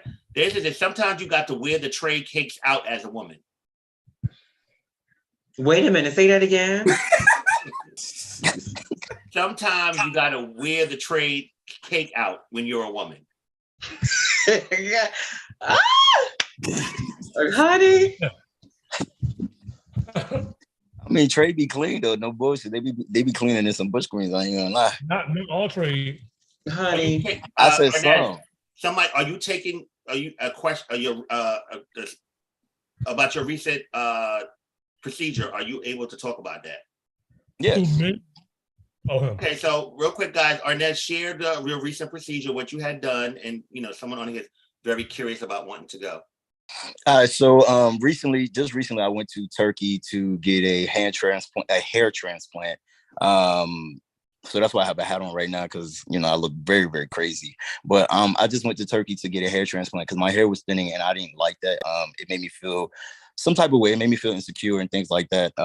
So I just like people do enhancements and things like that to make themselves feel good as far as their body and shit like that, titties, all that. For men, insecurity, hair, and other things or whatever. So that's what I went to do for myself. I went to Turkey, got that done about 2.5 months ago. And right now I'm in the process of it shedding, and then it should start regrowing in like November, December, January area. It should start regrowing by then. What is the process that you had to actually go through for the transplant? Like, so what you mean? Like exactly, what did they exactly do? Like, how did they do the procedure? Oh, so what they did was they extracted a lot of my follicles from the back of my head back here. And then they Vanessa, you called me from another thing? Yes, because this phone is about to die. All right. But yeah, they extracted the follicles from the back of my head, and then they just implanted it in the front and as well as the crown. Was it painful? How painful? Why were you talking about? Was this really painful? Or No, honestly, it wasn't painful. It was just a very, very long process. It took about 10 hours. And I did get some from my chin as well because I wanted it a little fuller. Because like they said, this is a procedure that can possibly last for the rest of my life. So I wanted to just get it all done and out the way now, versus having to do it later on. But no, it's not painful at all. You will have some sleepless nights. You will be tired. You will feel overwhelmed. Definitely have some headaches here and there or whatever, but it definitely was not painful. The most painful part was the anesthesia, because experience that needle just going in your scalp and just like them trying to numb your scalp or numb your chin area or wherever you get it from. They also do pubes if you want to take it from there. It was definitely that part was the worst part, but outside of that, everything, I didn't feel anything as the procedure went along after the anesthesia. So for those that know, please, Jeremy, give your, Arnett, give your Instagram so that way they can follow your journey and where to go to get this procedure done. Underscore JC the copycat underscore is my Instagram. I just finished creating my YouTube video, so I'm gonna actually put that out very, very soon. And yeah, like I went to Asli Tarjan in Turkey, Istanbul, to get it done. And I don't mind giving the number to the guy that helped me. His name was Hama. He was amazing, actually very, very phenomenal. To this day, we still have conversations. He checks up on me often to make sure that I'm good. Okay. All right, questions for our women now. In relationships, can you deal with a man that's not affectionate? No. No. Now, when y'all all said no, but what if the man has never learned to give affection? Well, we do go through a period of we trying to teach them, but when they don't pick it up, then it's no. Yeah. I think everybody that you date that's new, you have to show them how you like to receive affection. So yeah, that's not the problem. Yeah. Yeah, your love language. Everybody's love language is different. So you do have to teach them. But if they're not picking it up and they ain't going, it's like, honey, okay. Now this is everybody. What if you're not into PDA and your partner is? How do you handle that? Compromise. Yeah, compromise. Within relationships, there's compromises. So I mean, if you're not comfortable, let's say kissing in the movie theater or whatever, or doing things like in a cafeteria setting or whatnot, compromise with me in the movie theater. Like, show me that you're willing to meet me halfway, that way so our relationship can be, to the level that we want it to be at. Okay, and to my men, what about if a guy wants to hold his hands with you? Are you okay with that? In a place where it may not be the most kosher place to do it at. Like the barbershop? Jason, yo, I'm gonna fuck you up. We're not holding hands in the barbershop. That's a no-no. But I'm open to that. Like, I mean, I think that young Jason, you know, I grew up in a different time. So like in the 90s growing up, like, bitch, you had to kind of hide that gay shit. But like now is way more accepting. So I don't have a problem with holding hands anywhere. Like, or like, you know, smacking their butt, you know, I'm fine with that type of stuff. Like, I'm fine with PDA. Ronaldo? It depends. Like it depends on where we at, and it depends on like who I'm with. Because I'm like, I don't just date guys, so you know, I don't. Yeah, it just depends for me. I'm not, and like I'm not being in a barbershop, you know, like holding hands. I don't like that. So it just depends, but I'm open to compromising as well. So, G. Pretty much the same. We just got to find a space where we can compromise, and it depends on the place, the time, because you can't just be doing certain things anywhere, depending on where you're at. So, I dealt with somebody years ago that was very much into PDA, and that was not me. And it was always an issue. And I felt like they would try it. Like, for example, we could be somewhere, and I felt like they would like purposely try it, like knowing that that's not my thing, and they would like. Y'all better stop. Y'all are horrible. Y'all better let y'all booze hold your hand wherever they want to hold it at. Y'all are playing. I mean, sometimes that can come from past trauma, from past relationships, you know, of a person being denied the fact of being in public with their partner. Like, you may have experienced a DL relationship, you know what I mean? And the relationship that you're experiencing now, you're trying to make sure that your partner is for you, not just in private, but also in public. So I mean, that could be a big part of why they're trying to try you in public. I never thought about that, but that's true. But it's necessary. All that stuff is necessary. All that stuff make the relationship be what it is. That's necessary. It should not be a place or time where So what's the reason that you're not with the PDA though? I just feel like it's too much. Like, I'm not into, like, I'm not gonna be just tonguing you down in front of people. Like, calm down. Like relax. Like, okay, gotta go tonguing. Yeah, that's right. Yeah, there should be. I'm sorry, y'all ain't gonna sit here on this phone and act like some people are just too raunchy. Like, I'm talking about some people be overboard. Like, get a room, bitch. Get a room. Like, crying, humping in front of, like, in public and stuff like that. That's like, okay. So you like, we need to have some coof. I'm here with that. Yeah, just like I'm not doing all like, and like if we're certain places and you know that it may be unsafe, why are we holding hands? Like, you know, just, you know, as loving as, you know, we want to feel the world and more accepting, it is still a very dangerous world. And there are a lot of people out here that do not accept or tolerate our love. So I just feel like, why put ourselves in a dangerous position? You know what I'm saying? But the more you try and be selective of the places you display your PDA, the more the world is going to expect you to keep your love private. No, it's not about keeping my love private. I just feel like there's certain things I just don't want to do in public. And guess what? In public, I'm good with other people not doing it as well. Like, for real, like, I don't feel like it has to be everything that needs to be broadcasted when you're in the world. Like, I just feel like, and this goes to straight and gays. Like, I'm good. Like, if I don't take subways anymore, but if I did, I don't need to see that. It's like, all right, calm down. Wait, you know, I just like have a little bit decorum. I don't know. I'm just do you feel like it's inconsiderate of other people's like calm down. Like, I'm gonna be honest with you, this individual, they used to try it. They used to make, and then we're always an argument about it. And I used to be like, okay, you're trying me, bitch. Like, we're somewhere, and then like the barbershop. That's why this bitch was trying it, bitch. Like, in the barbershop, like, bitch, and then you over here leaning on me in the barbershop. Like, what are you doing, motherfucker? Yes. People are fucked up. Like, can I ask everybody a question? The guys, real quick.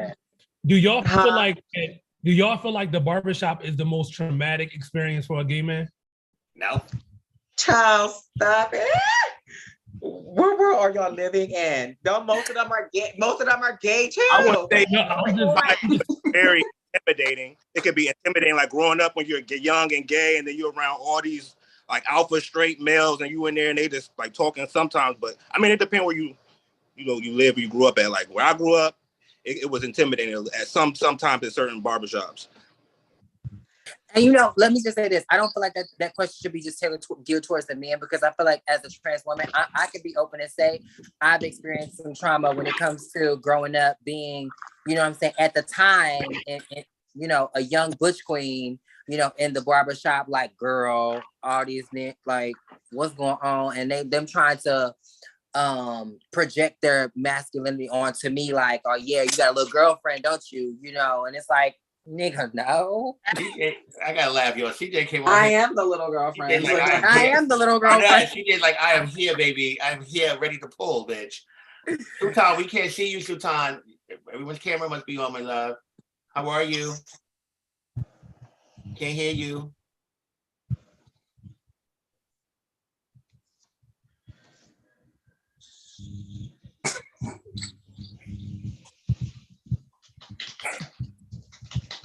Call back in, Sultan. You gotta call back in. Love you, brother. Y'all better show love to y'all partners wherever y'all at, honey. It ain't about them people. It ain't about them motherfucking people, because that's not the person that y'all laying with. Honey, y'all better love on y'all motherfucking mates wherever the fuck y'all at.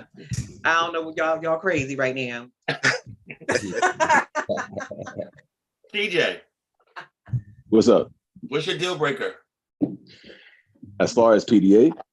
No, period. What's your deal breaker when you get to know somebody? There's a couple of things. A deal breaker for me is somebody I just can't relate to. Like if I'm around you and I want to have conversation with you and then we can't find anything to talk about or something like that, that would be a complete deal breaker. That means there's no chemistry. Exactly. Chemistry would be a major thing. That's 100% a deal breaker. Okay. How long do you give them before you like, okay, this chemistry ain't here? It depends on when you meet the person, right? So if you meet somebody and you set the tone for the kind of relationship that you're going to develop, you know what to expect. But if you're looking for something like kind of like long term, I'm going to give you maybe at least like, you know, we're still in the courting phase. Like I'm old school, like so I still do courting. Like I'm going to take you on dates. We're going to court. We're going to get to know each other and all that kind of stuff like that. And if after the courting phase is done, I feel like we don't have any connection, then I'm okay with that. You know what I'm saying? That's part of the whole phase of getting to know people and all that kind of stuff like that. That's also like kind of how I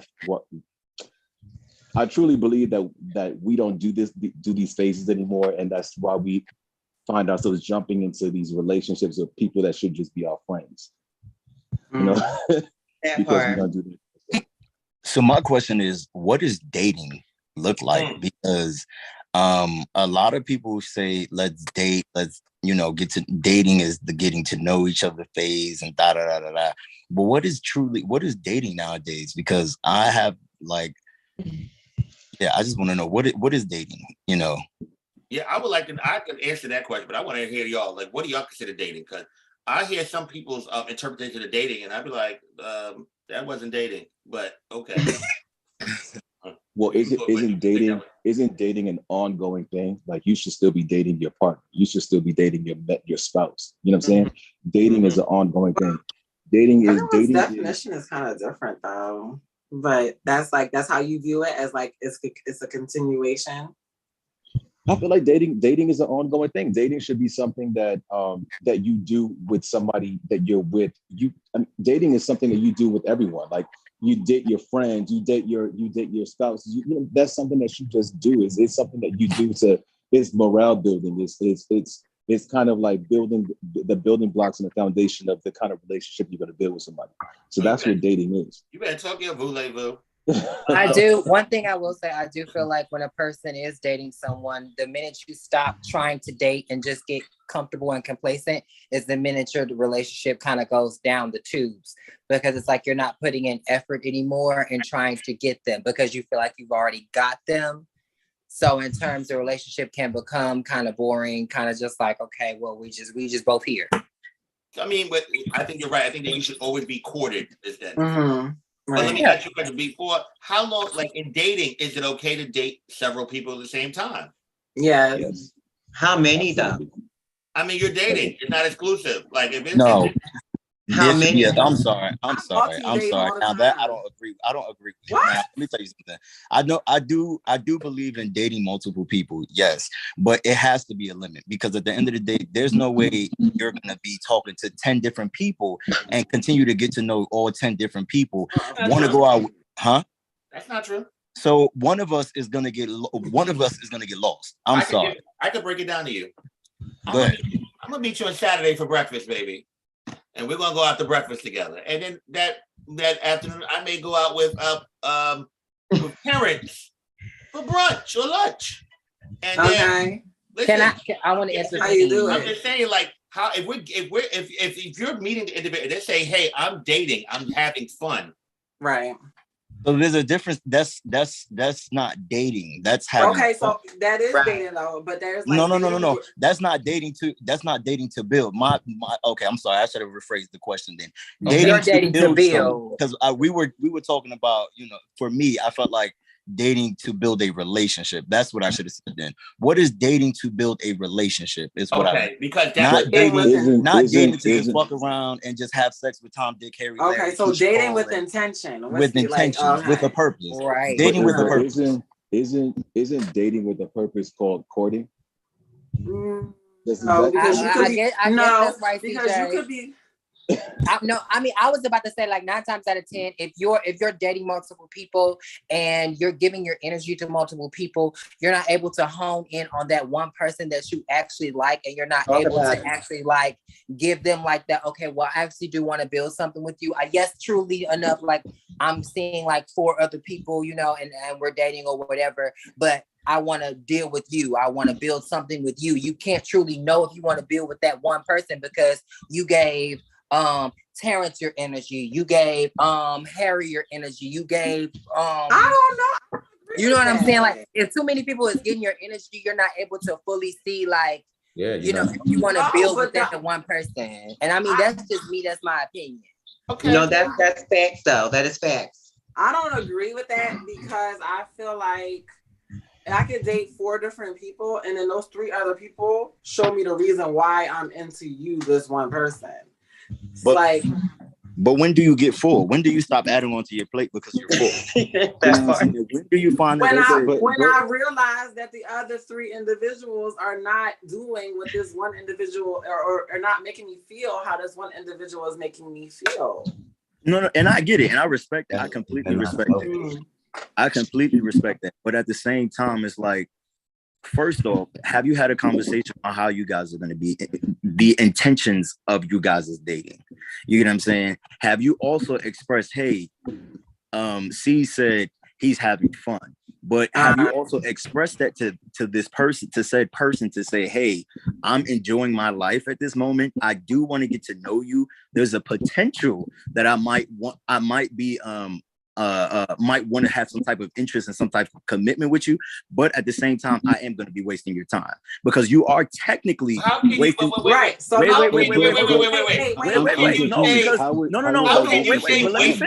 but let me finish. Let me finish. There's a potential that I could be wasting your time because I believe in transparency and I believe in honesty.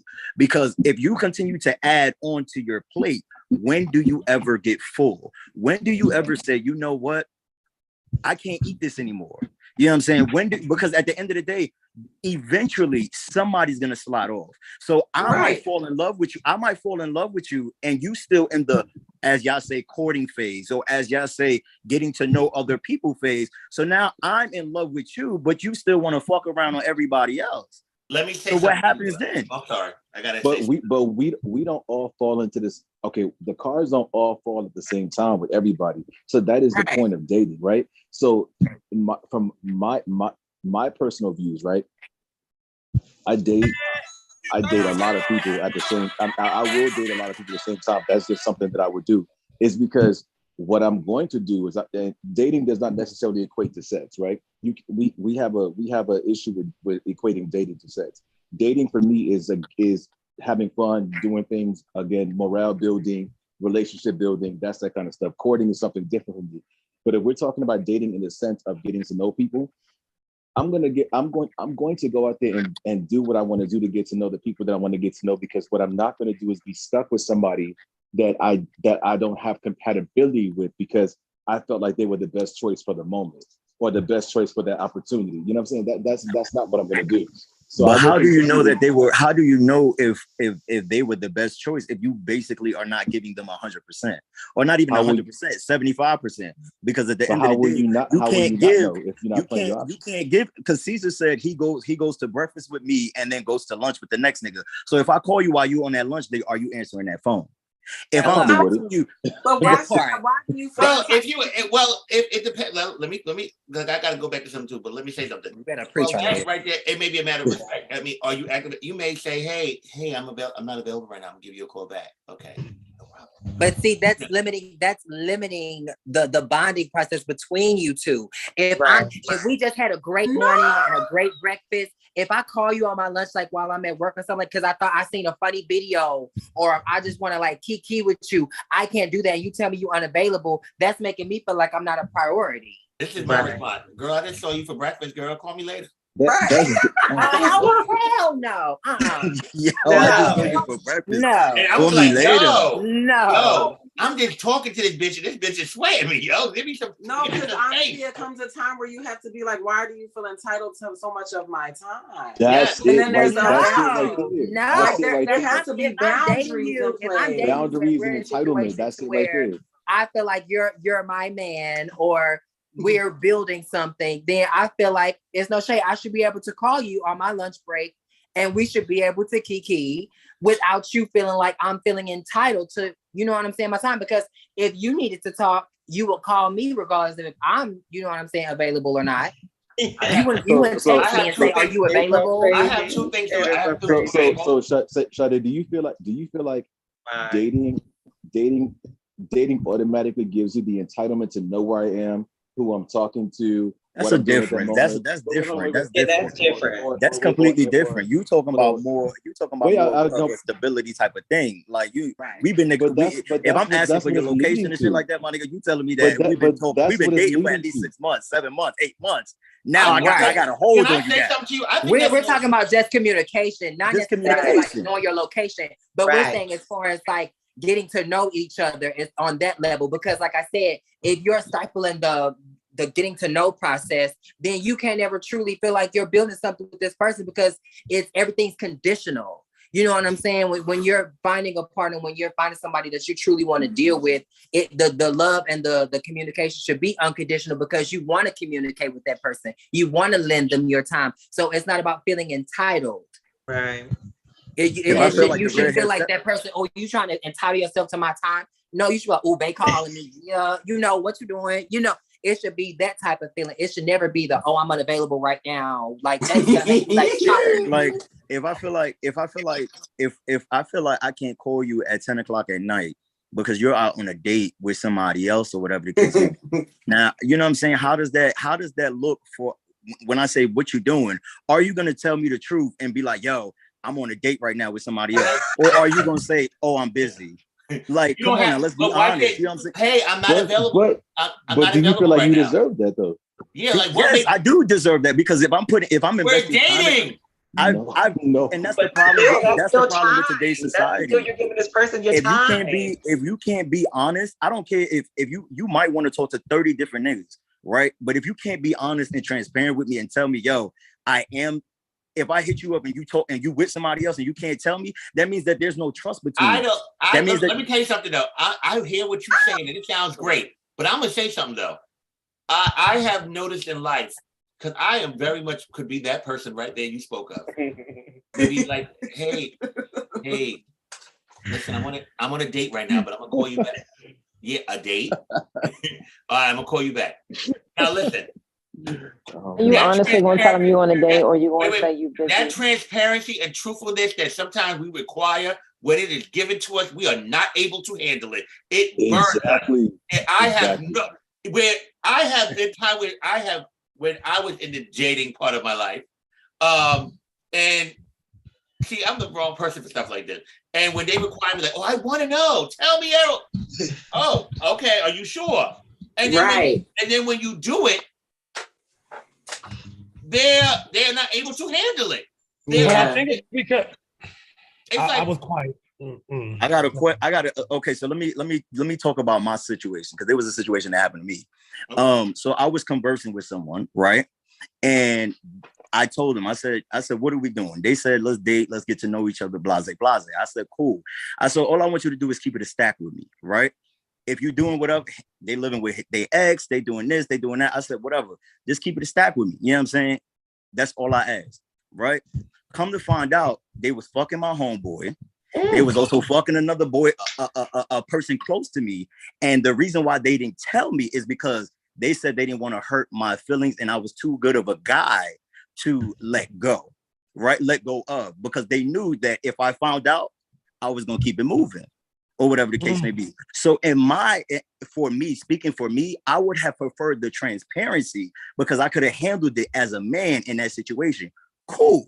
You fucking with such and such, you fucking with such and such. What's the situation? We're all not built the same, like you say. We're all not built the same. So for me, I can accept it. I could have accepted it. Bitch, we could have had a threesome for all I care. I could have accepted it.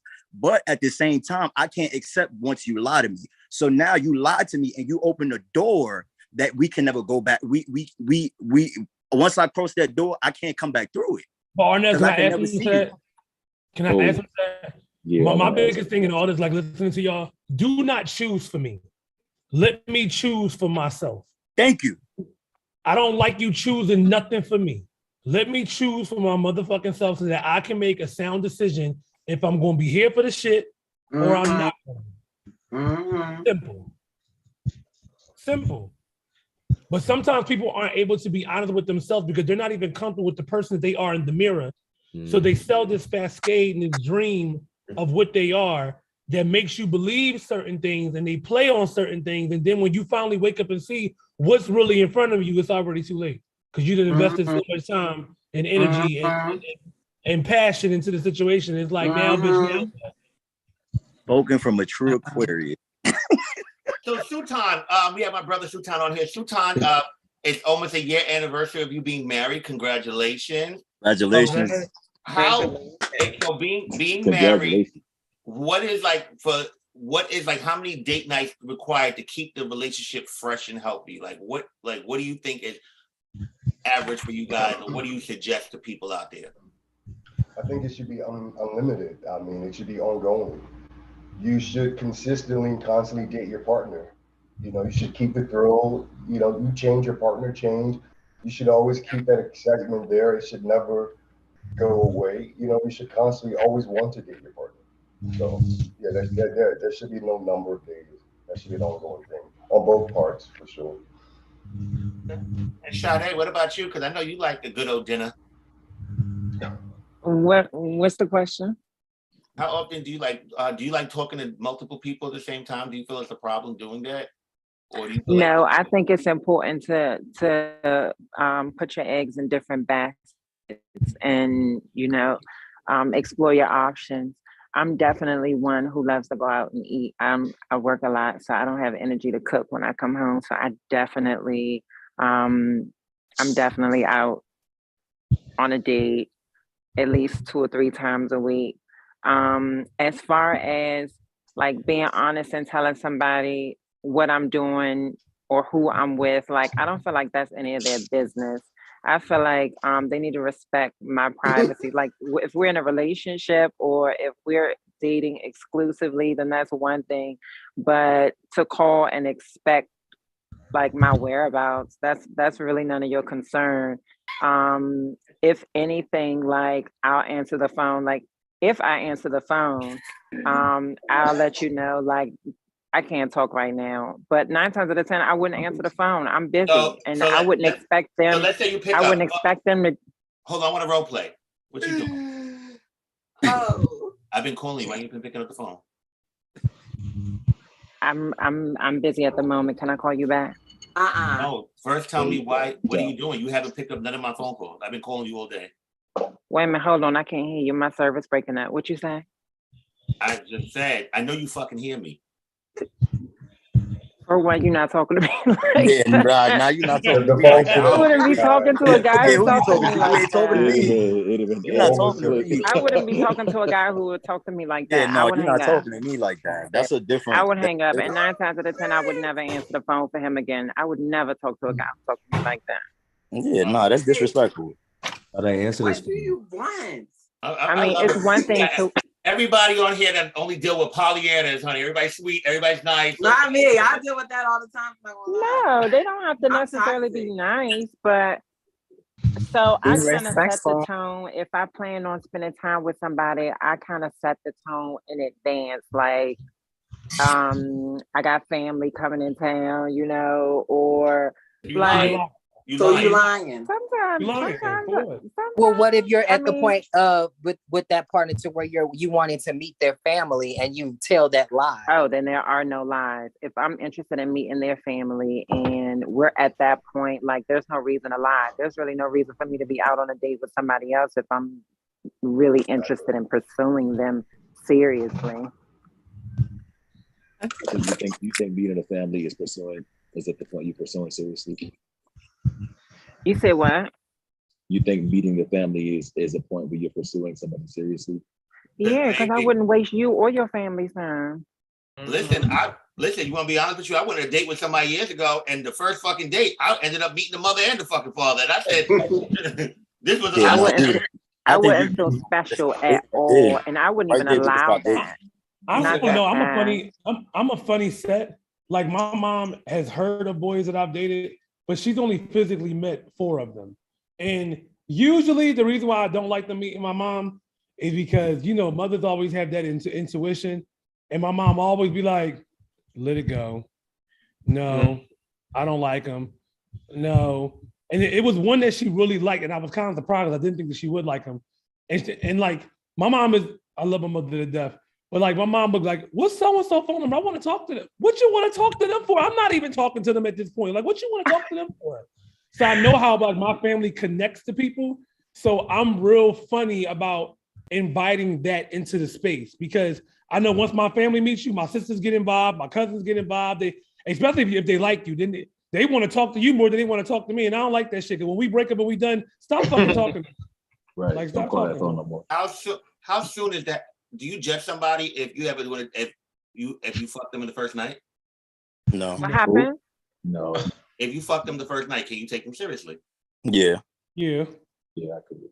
I was with my ex for 8 years and we fucked the first day.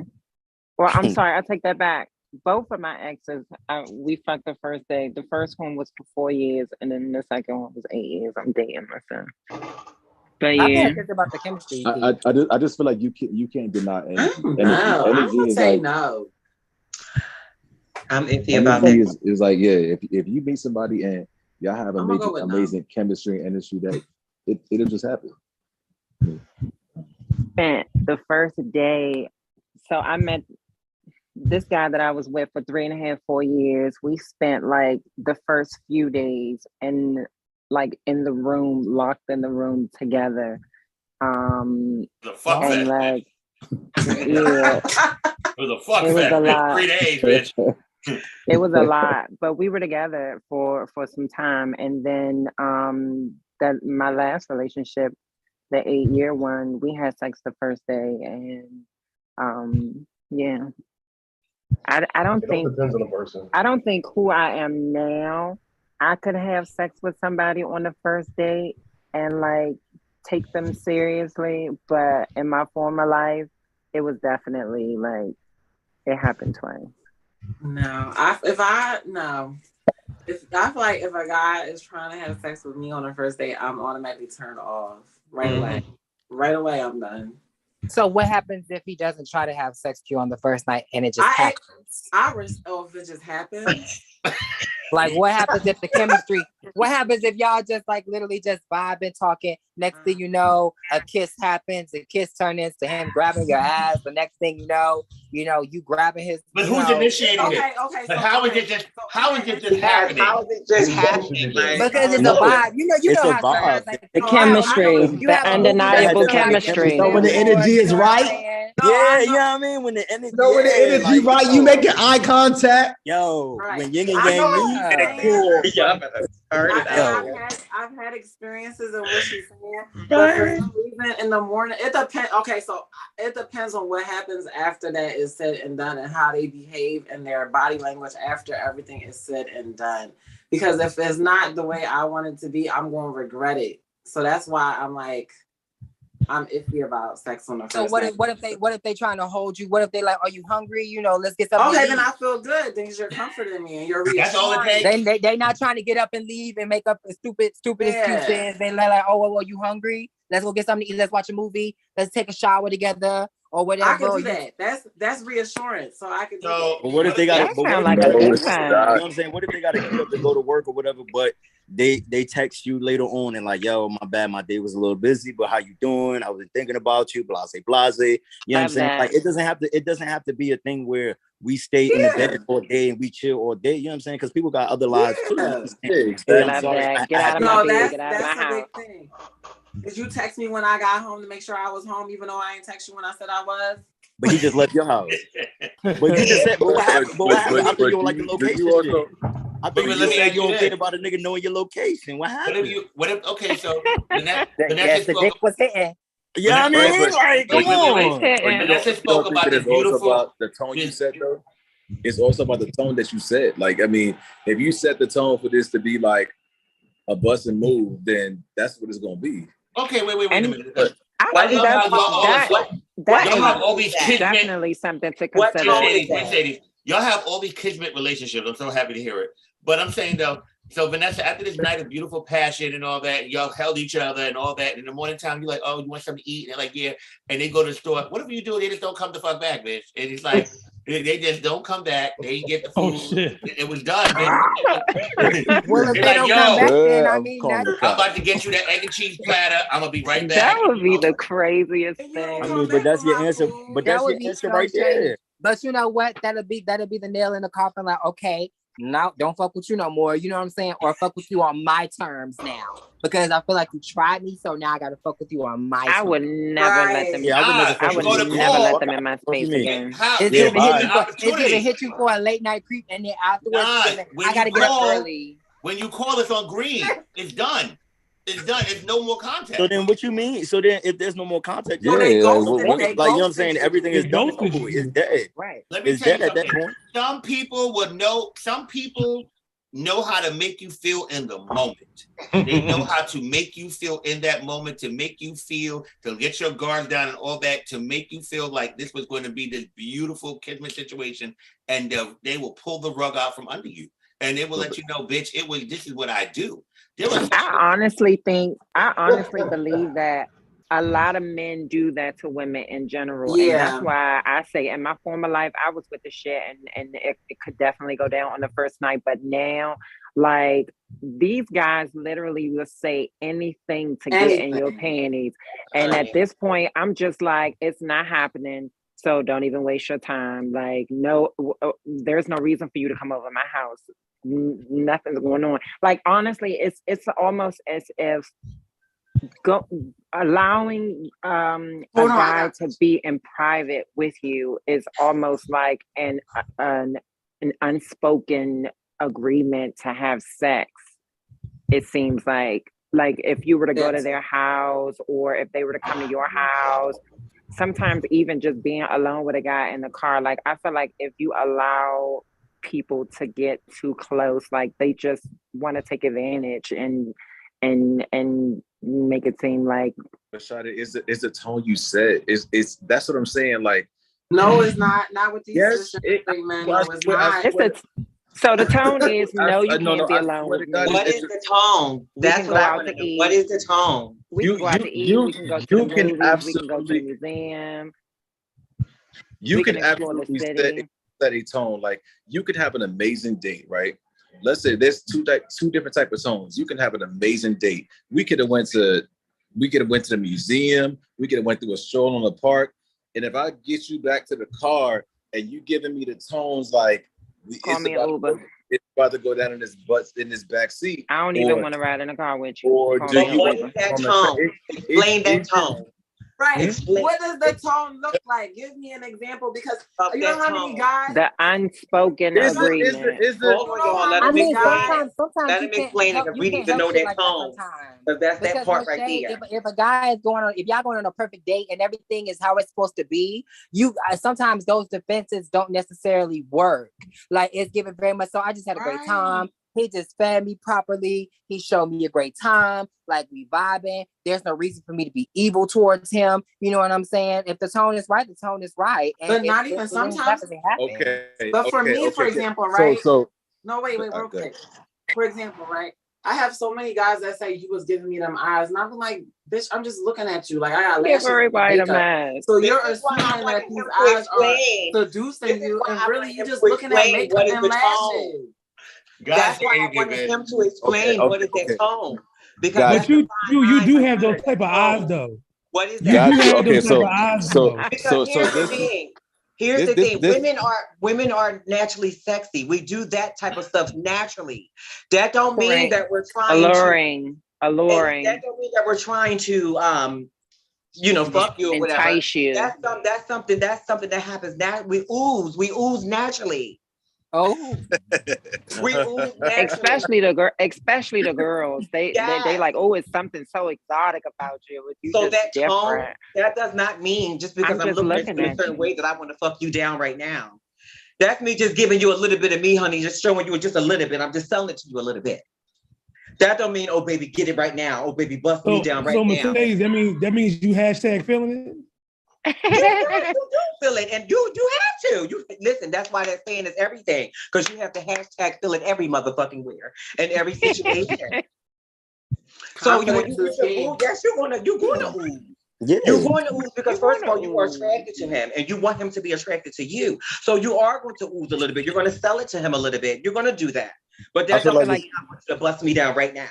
Yeah, exactly. I feel like you can ooze all you want and you can respect my sexiness, but I'm not getting in your car with you. You can call me an Uber. I'm not going to your house. You're not coming to my house. It's just that simple. We're going to go on a few dates until I'm comfortable getting to know you. I want to see what your chemistry is giving. You're not dropping me off. If I get in your car, you're going to be trying to rub on my leg. But I why waste money on an Uber? Why waste money on an Uber? Why waste your money? Wasting no money on an Uber. I want to get in the Uber so I can get on my phone and call whoever I wasn't able to speak to while I was out with you. Like I don't want to be in a car with nobody. Once the date is over, once we leave the table, I've enjoyed myself. I'm ready to go.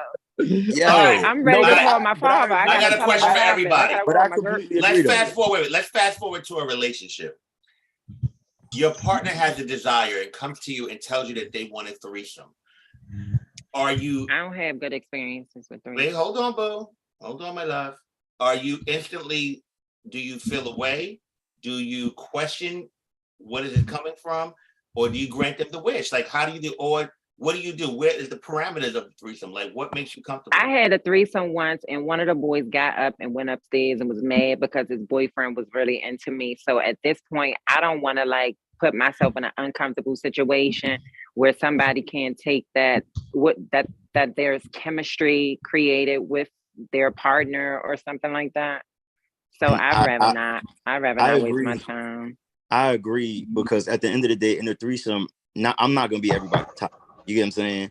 I'm not gonna be for everybody. So let's just say you and I are dating, and we trying to have a threesome or whatever the case may be, and the person's more into you than they are into me, and you're into that person. So you chose that person. So now mentally, I'm looking at y'all, and y'all just going at it. You know what I'm saying? And I'm trying to join in, and I'm the third party. You know what I'm saying? So for me, it's just like I prefer to understand why you want to have this. Where is this coming from? Why is this conversation? Am I not sexually pleasing you? Am I not doing enough for you? Chemistry is a serious thing. And if there isn't any chemistry, like if there's more chemistry with one than the other, like what happens if you do allow the threesome and then Arnez is into the boy that he allowed to come into the room and the boyfriend get jealous? Like, yeah, and then not only because the boy not giving him the attention. It opens when you have threesomes. Once you open that door, that's it. You can't close that door back again. That shit. I've done a few threesomes in my lifetime, and both parties hit me up separately because it's like, oh, now they want me one-on-one, versus it continuing to be the same thing. Now it's like, oh, well, yo, come through, let's get up. You got a crib, let me come through. And then the dude is doing the same thing on the side. You know what I'm saying? Of course, it ain't my business. That's between y'all. But at the same time, it's like that's where things start to get. Are you slam dunking both, or are you just picking? Why not? I mean, hey, we already did what we did. I already did what we did. You know what I'm saying? We already did what we did. That ain't got nothing to do with me. That's between you and your partner. And if y'all get caught, I asked y'all if your man, I asked if your man comes. Yeah, but no, my man never gonna ask me that because my man is selfish. So see, I kind of had first-hand experience with this. So, so I was in a relationship for like 6 years, and then me and my partner decided to open the relationship up to that kind of stuff. So we was doing that kind of stuff here and there, like, you know, off and on.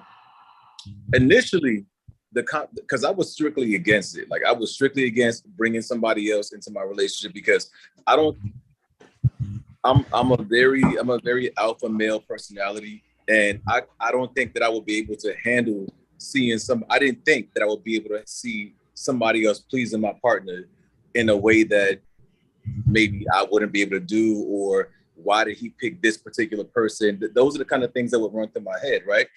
But what I had to do was I had to take myself out of that situation of it was the insecurities that was like getting to me with that. I will say this, even though I've done it, I will never do it again because again, like what Arnez said, once you open that box, you can't close it. I could never see somebody I'm with getting fucked in front of me. I know, actually, I could because I could. That's just me. That's just me. I could, and I'm not gonna lie. I'm into it. I could. I watch a lot of porn, and being that I watch porn, having a real life porn in front of me is amazing. And I'm telling you, it is a beautiful thing. But when you love somebody and you truly care about somebody, to see that happening hurts in many different ways. So that's why I would never be able to open that door or open Pandora's box to be able to say, you know what, I'm willing to explore that lifestyle with you, because at the end of the day, once we open that door, we become that partnership. Exactly. We can get them. We can join in with them. Let's go ahead and do this with them, or whatever the case may be.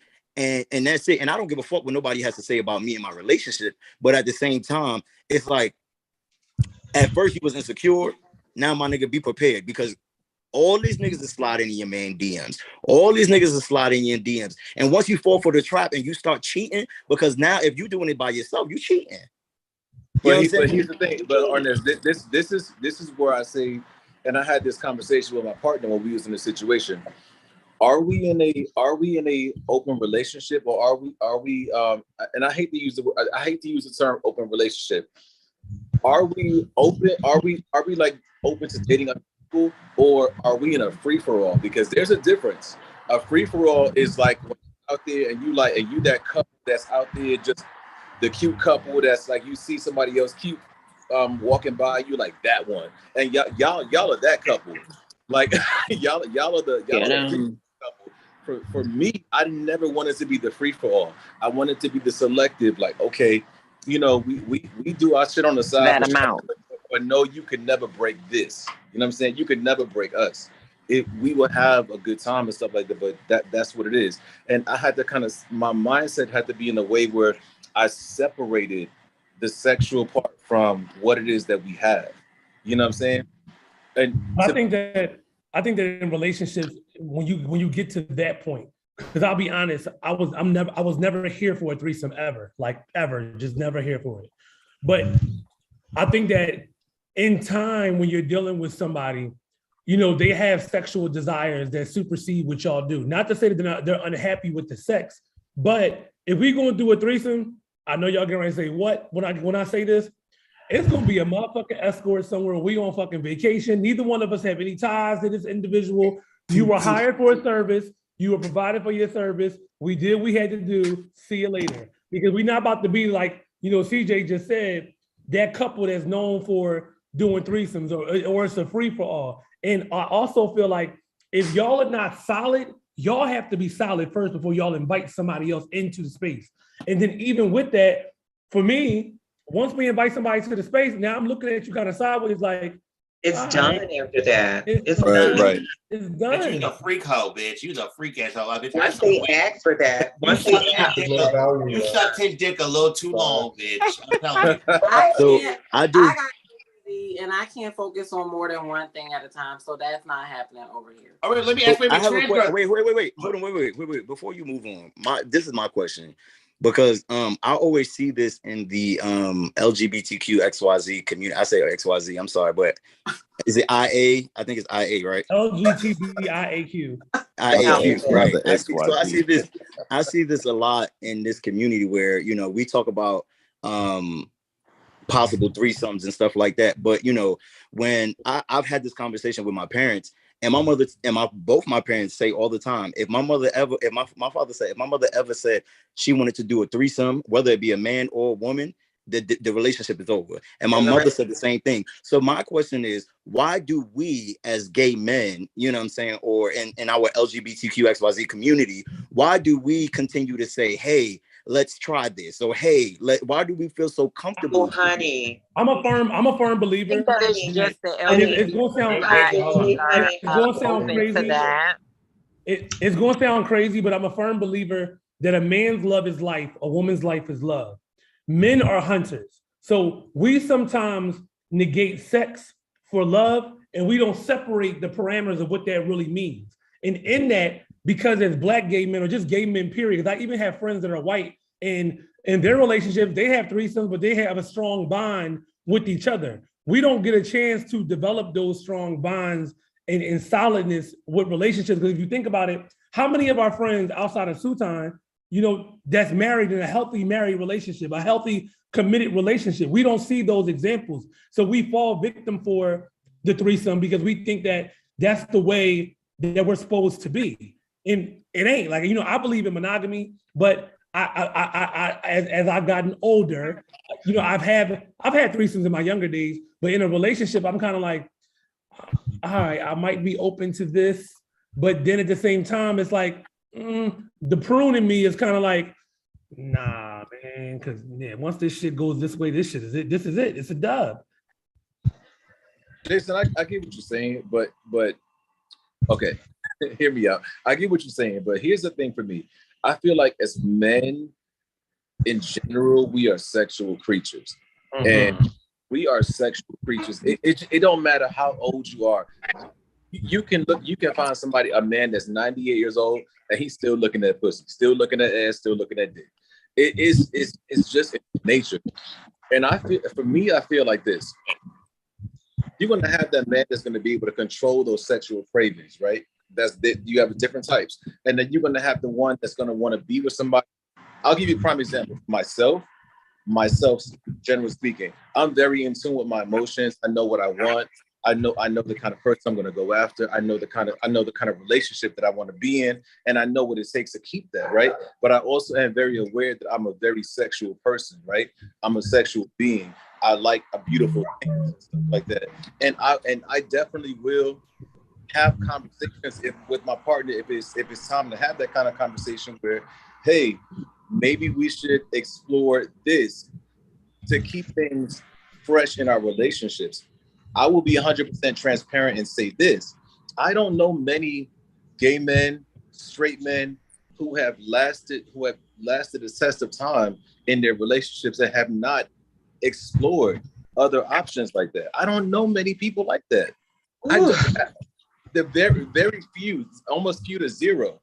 Because CJ, you said something that was key though. Y'all were solid first. Correct. You have to be solid first before you start exploring that. You can't be in a relationship for 3 months and now y'all doing threesome. What the fuck are y'all in a relationship for? Well, that's not a relationship. But 3 months is not a relationship. That's still courting. Yeah. Well, shit. wait a minute. The gay community believes dating a relationship in a relationship in 2 weeks. So I mean, right. Wait, ladies. So can your man ask y'all to bring another trans girl into the threesome? Fuck no. I had to unmute myself because hell no. It's no. top liver. Hell no. No, but can I ask why is that? This is so interesting to me. Why is that? So because mine don't.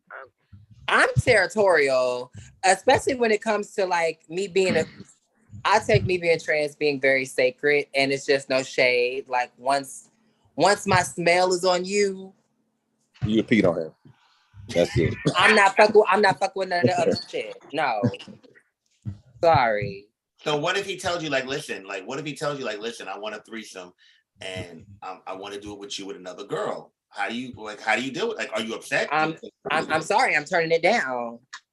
Well, you don't even ask why though. You don't ask why. Break up at that point. Fucking why? It's the hell no. Wait, Mercedes, you said why break up at that point? I would want to break up at that point. That means something is wrong. Something ain't. It ain't That right. means I'm not doing something right, because I would say as a prime trans woman, I'm willing and able to fulfill any need that you have. But what if it's not about the need? What if it's just about a variety? You should want variety if we're in a relationship. I've never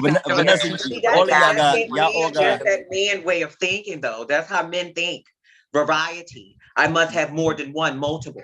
That's y'all got like 30,000 ways. No, it's giving that's another reason why in the scene, you know how men dating men it is very hard because men they like a lot. They like to have a variety of things, multiple things, more than one. I've never been a man who wanted to share me. Y'all got like 30 different ways. Y'all can wear different ways. There's the variety right there. Exactly. So let me ask you a question. A wig for Tuesday, a wig for Wednesday. Well, that's the case. We can get our haircut different ways. We can dye our hair different ways too. Why would certain trans women be fine with a man dating a man, but if they want to date another girl, that's the issue. Make that make sense for me. What? That's like the new trend. That's the new trend right now. The girls are dating the girls. It's a new trend. I don't know what's going on. Yeah, see, that's so backwards. It's so, and I'm not gonna say this like that. So it's not necessarily hard to get a gay man to open his mind to dealing with a trans girl. So when it does happen, when he's talking about dealing with another trans girl, you're a little butthurt by it. Like, is this a gay man or a straight man? No. This is a gay man. A gay man. A gay man. And he want to do what? He want to have another girl? Deal with another trans girl. After you had put your time and effort into him to open him up to the idea of y'all dealing with each other. That's no. That's interesting. I feel like I hear a lot of women of trans experience say this all the time, that, you know, it's hard for them to find commitment within the community because, you know, like Vanessa was saying, you know, most are not optimistic. Most don't know how to open up, you know, so that's why they fall for, that's why they try to date the trade and stuff like that, or whatever people consider trade. So I hear it all the time where, you know, a lot of women of trans experience are getting played by, you know, the butch queens, so to speak, because we're falling, you know, we're leading them on. We're what is it? Feeding their egos or whatever, or making them feel as if we want them, but then, you know, we put them off to the back burner or whatever, and then just end up dealing with other females or other women of trans experience. And I feel like, you know, it's hard for both sides. Honestly, it's hard to truly find somebody who's willing to commit and really give the energy, even though I'm not a woman of trans experience, so I really don't know how. I just hear a lot of females say it, but I was about to say, Arnaz, when you transition? Yeah. Nah, but I'm just saying, like, I have, you know, I speak to you, I also speak to Tony, you know what I'm saying? And you guys let me in on, you know, y'all dating life and stuff like that. And I understand how hard it is, you know, so that's why sometimes I'm like, damn, you guys already have to go above and beyond to get these people, you know, to try to really commit and really, you know, stay in tune with you. You know, imagine what I go through less, you know, just to be fucked with. Imagine what y'all go through, you know, so I always feel bad for you. Don't take gay men seriously. Miss Jenkins, I would never see myself take. Hold on, Shadi. You have a question, comment, or concern? No, I was watching. I just wanted to come in quick. Can y'all hear me? Yeah, we can hear you, babe. Just saying about the trans woman and the threesome thing. If my nigga he wanted to be in a threesome with another trans woman, I'm not a lesbian. I'm not attracted to other trans women, so that's why I wouldn't do it. But if it was another nigga, yeah, I'd be down because I like niggas. I like dudes. But as far as me and another femme queen or whatever, I just wouldn't be able to do it because I'm not attracted to other trans women. But I feel like if a girl is attracted to another trans woman, which that does happen, then let me ask you a question, Brianna. It is what it is, but let's say, Brianna, not all trans women are lesbian. So yeah, some of us are going to be like, no man. Brianna, let me ask you a question. Let's say you got your dude. I can't hear you, Caesar. You can't hear me? Yeah. You kind of got like a little echo. Hello? Can you hear me now? I can hear you now. Yeah. Okay, let's say you got a dude, ladies, right? And they say, okay, you can bring another guy in for a threesome, whatever, and you're a bottom for your man. Are you able to deal with if you bring another person for the threesome? Can you watch your man get banged out in front of you? Yeah. My man would never. I've never been with a man. Wait, Brianna, you said yeah. Me with anybody. What you say, Sade? I've never been with a man who would want to share me with anybody. I've never been with a man. I know you are a rare orchard, but if y'all agree to the threesome with another guy, you say, okay, would you be able to deal with that man, banging him out in front of you? Are you good with that? I'm good with that. Oh, go ahead. I'm sorry. Y'all two that y'all. I don't see myself in a relationship with somebody who's attracted to men or who would want a man to penetrate them. I don't see myself in a relationship with somebody like that. I couldn't take that. Can I just say something? Like, my time on Twitter has opened my eyes up to a lot of shit. like these boys that identify as straight, or these boys identify as just being trans attracted and stuff like that. Or they love slodge, bitch. They love slodge. I don't even like men who are trans attracted. But here's the thing: it's like, okay, a lot of them I notice, like, they're trans attracted, they love women and stuff like that. But when it comes to like the whole curiosity of gay sex, they want a bottom. It's so weird to me because I don't get the correlation between this. Like, they love the women, but when it comes to the gay part of exploration, they want a bottom. Wait. So most cis men who are interested in trans women want a bottom. That's what I've been noticing. How is that hard to wrap your mind around? That's just kind of what I'm noticing the trend is right now. I noticed is when in my former life, it was always a battle of who was going to top who. And nobody wanted to be the bottom. So it was literally like, gotta top them all. Like but at this point, or not at this point. Not top them all.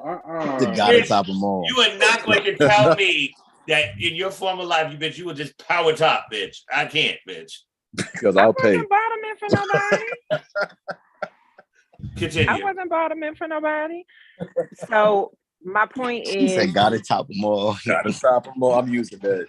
It's like a battle. That's my next quote. But it is like a battle. Honestly, it was like a battle. But being a girl, it's like their like obsession. They want the dick. They want to see a dick. They want it in their mouth. They want you to come in their mouth. They want you to come inside of them. Like, there is no. I think it's more common for the men to want to be treated by girls than it is for them to want to be topped by other guys. I think that's a part of their obsession, their fantasy. But you know what? I feel like after the obsession is like not necessarily over with the trans portion of things, I feel like they move to the men because sometimes being trans, hormones will not necessarily cripple you, Weigh a but bitch down. they'll start to take their toll, like he's going so hard on you and y'all going so hard in the sheets. Next thing you know, bitch, You your started muscles loving that popping dick out. too much. Next thing you know, bitch, some hair, you know what I'm saying, come through on your mustache. You like, okay, bitch, now wait a minute. I got to stay cunt. I got to stay cunt. Now wait a minute. You know, so you go back to popping your moans, and now he's like, okay, and they no. over it. And then they over it. And so then the men obsession starts like, okay, well, I just seen this nigga. Oh, his dick stay hard all the time. Like, harder. He's trying to fuck, like he horny all the time. You know what I'm saying? And so that's when that portion. Wait, Vanessa, say that last part again. I didn't hear you. I'm sorry. A car went by. Basically, when the moans, you know, the moans take effect on the girls, and not be able to be as performable as they normally function. Oh, okay. So you saying that the man is more attracted to the erection. The man is more attracted to the erection. He's obsessed with the dick. Right. And he wants it however way he can get it at that point. Okay, so I don't mean to segue off of this, right? But this might be controversial because I got tore up by a whole bunch of my friends about this conversation. A lot of your friends tore you up. What happened? I want to make sure I got told by my friends about this topic. I got a lot of trans girls friends, and when I said this to them, like, okay, basically the question was asked was, do you think my boyfriend is gay if his attraction is to my erect penis, right?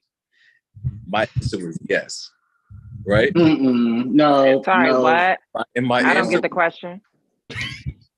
No. Tyler, you are killing me, man. No, what was the question? It's the form of life for me. The question was, do you think my boyfriend is gay if he's sexually aroused and attracted to my erect penis, but he loves the fact that I'm aesthetically a female? And I said that sounds a little gay to me. Right? I would say really no. ask you that. I would say no. She said somebody really asked you that. Hold on, Brianna, go ahead. Yeah, I would say no because some women have penises, and if you ask any man that messes with the girls, 9 times out of 10 they will tell you they will not mess with a butch queen. They like the woman, they like the vibe of the woman. They just like something extra. Now would it be completely straight in my book? No, it'll be a little queer, but it wouldn't be gay because gay is a man that is attracted to a man. And if a trans, I hate putting men in these it boxes. is because genitalia doesn't, like, just because you have a penis doesn't make you a man, just like you having a vagina doesn't make you a woman. It just makes you male or female. It just states your role in the reproductive process. But just because you have a penis doesn't necessarily dictate that you're going to be a man. It just means that you were assigned male at birth. And there are many different types of women, and some women just have erections and have penises, and that, that's okay. As somebody myself that is non-operative, that doesn't want gender confirmation surgery and has no desire to get it because I just feel my womanhood is set up different.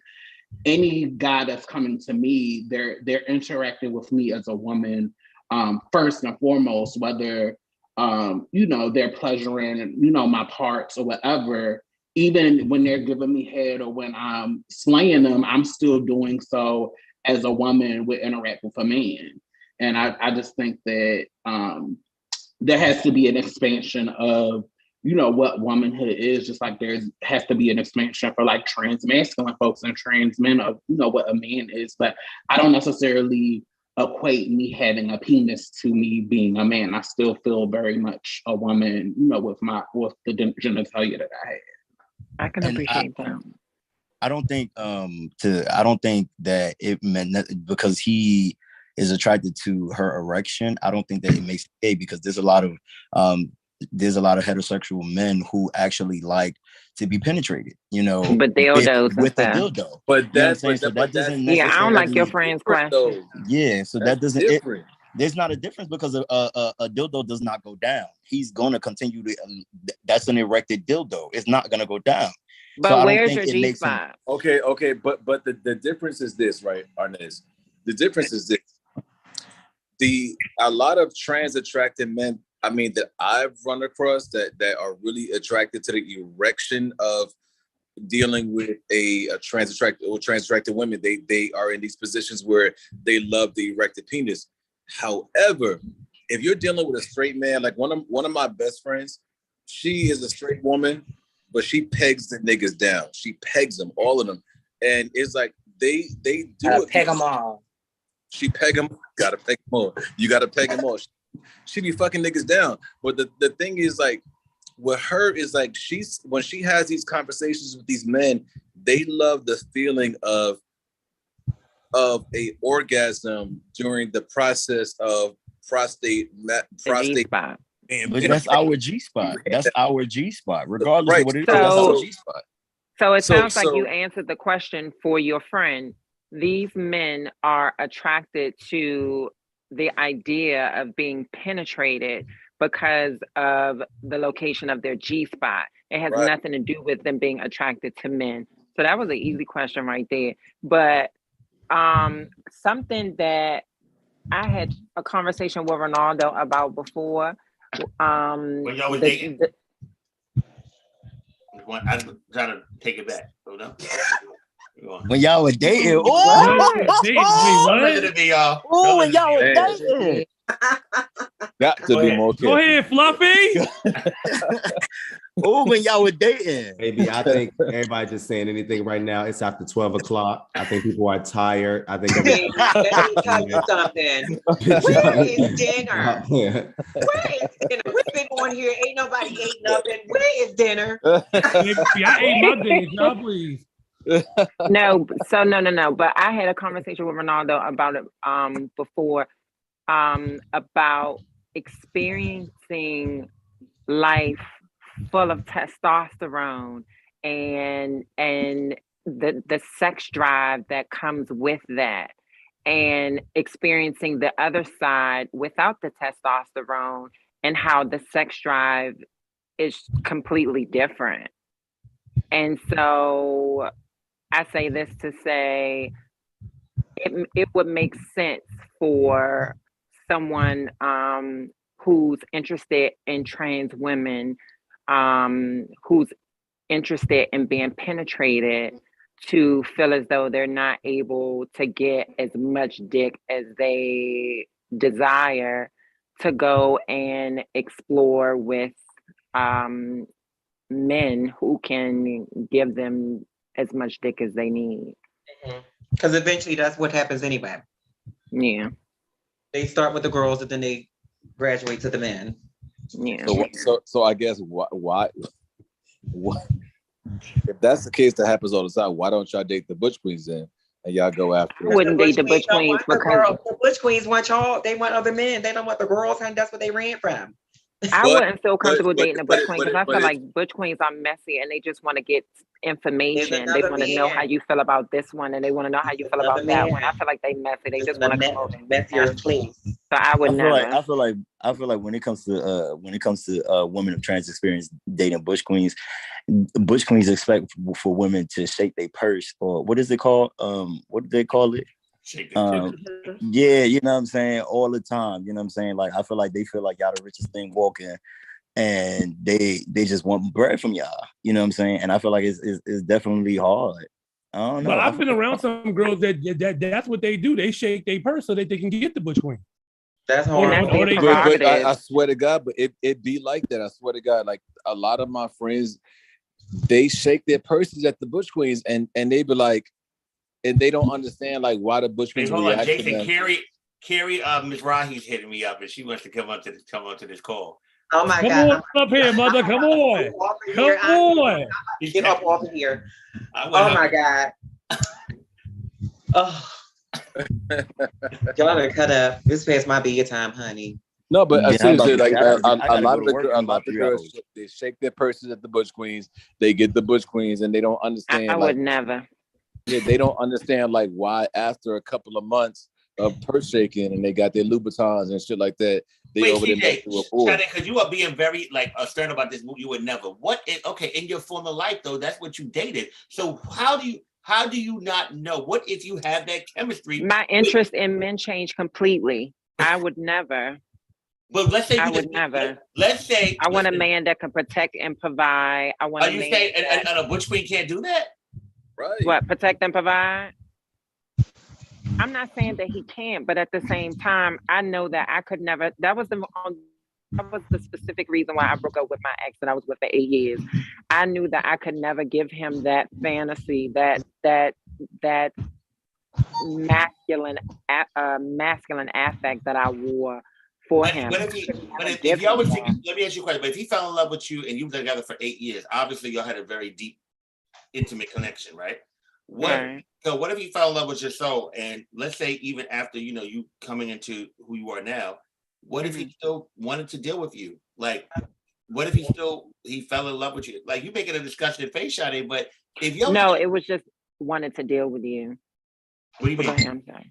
He wanted to still be with you. He wanted to still be with you, and didn't. How is that fair to him? If because you feel like, what if he's like, I'm good with who you are. I'm good with your. When during that time, I felt like I needed space and time to myself to become Sade. So I felt like it would have been selfish of me to keep him because, for one, I know that's not what he's attracted to. I pretended to be what he needed or what he was attracted to long enough to know it wouldn't have worked. It was hard for him to wrap his mind around initially. Like, he ended up going through therapy and everything like that. But it took time for us to Ronaldo I'm sorry, Sade, can I ask you a question? Because I'm not privy to like what your relationship was. So were you with him during the entire time that you were doing transit in your transitional phase? Or no. Okay, so he was. Sade just transitioned like a year and a half, 2 years ago? 3 years. 3 years, okay. I didn't know this. You learn something the more you know, right? So you feel like he wasn't ready for the transition from that to that, and that's the reason why you guys were in the situation you were in? I felt like he wasn't attracted to women. I felt like he wasn't attracted to femininity. So I knew that I could never satisfy him. I would much rather let go and let him find his happiness than hold on knowing that I could never make him happy. Understood. So I guess when you all got together, was there ever a conversation about the thought of transition or the thought of? No, I heard that for years. When you were dating him as a boy, did you ever display these feminine attributes or what have you? I wore masculine affect. No, never. Okay. So I became his walking thirst trap. I kind of see why, that was an issue. Wait, Sade, you said you became his walking what? I was his walking thirst trap. I was exactly what he needed me to be when he needed me to be it. He turned me into like a machine. I was in the gym every day. I was playing basketball, riding bikes, like motorcycle bikes, ATVs, stuff like that. I was what he needed me to be. Can you still ball? I mean, if I need to, look, if I need to. I'm athletic. I work out every day. I'm athletic. So, I mean, I'm not afraid of playing basketball at all. All right, I'm coming to New York. So, Shadi, let me ask you this. So, being though that still was in your former show, that was still something you was attracted for a long time. Are you ever physically attracted to someone, even though you don't like men? Sorry, what? Because that in your former life you was attracted to them. Is there anyone current, like any time that you are attracted to someone that likes men? So, like I want to have sex with them or be in a relationship with them? No, period. Or just attracted? Attracted. Oh, definitely. I'm attracted to a lot of guys. I find a lot of butch queens attractive. I just would never be able to take them serious. And even when they flirt or say nice things, like I never take it serious. I think they're just being nice. I think they're just being kind. I don't really see it as like them trying to like talk to me on that level. I don't take, because I don't think that I'm what I'm not a man. I don't present as such. And yeah, I've just never met someone who I felt like gave me the type of energy that I would need in order to take them serious. And on that note, guys, it was beautiful talking to you all. You'll start from the top. Can you all tell the people on YouTube how to follow you, please? Jason? Oh, you can follow me on all things social media, JACENBOWMAN. Ronaldo? You can find me on IG, Maurice, MAURICE, Ronaldo, RENALDO, and the same on Facebook as well. Jarabi? You can follow me on Instagram at Ravi the Goddess. Yeah. You want to spell that for them? They got to figure it out. Oh, I'm sorry. It's RAB as in boy, I as in igloo. I do that at work all day. So.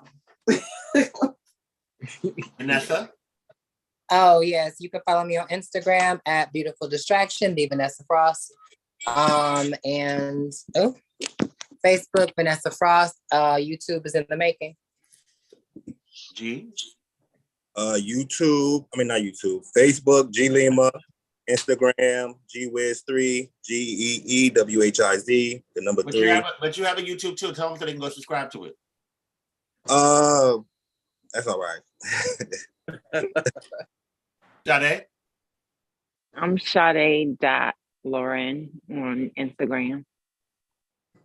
And Chris, because I have people texting me saying Chris is hot. So how do they follow you? Link up with you? IG Mr._Miraculous, Facebook Christian AO. Okay. Thank you guys. Make sure you follow them. Thank you guys for tuning in. And yeah, you guys are the best. All right, later. Good night, everybody. Good night. Yeah.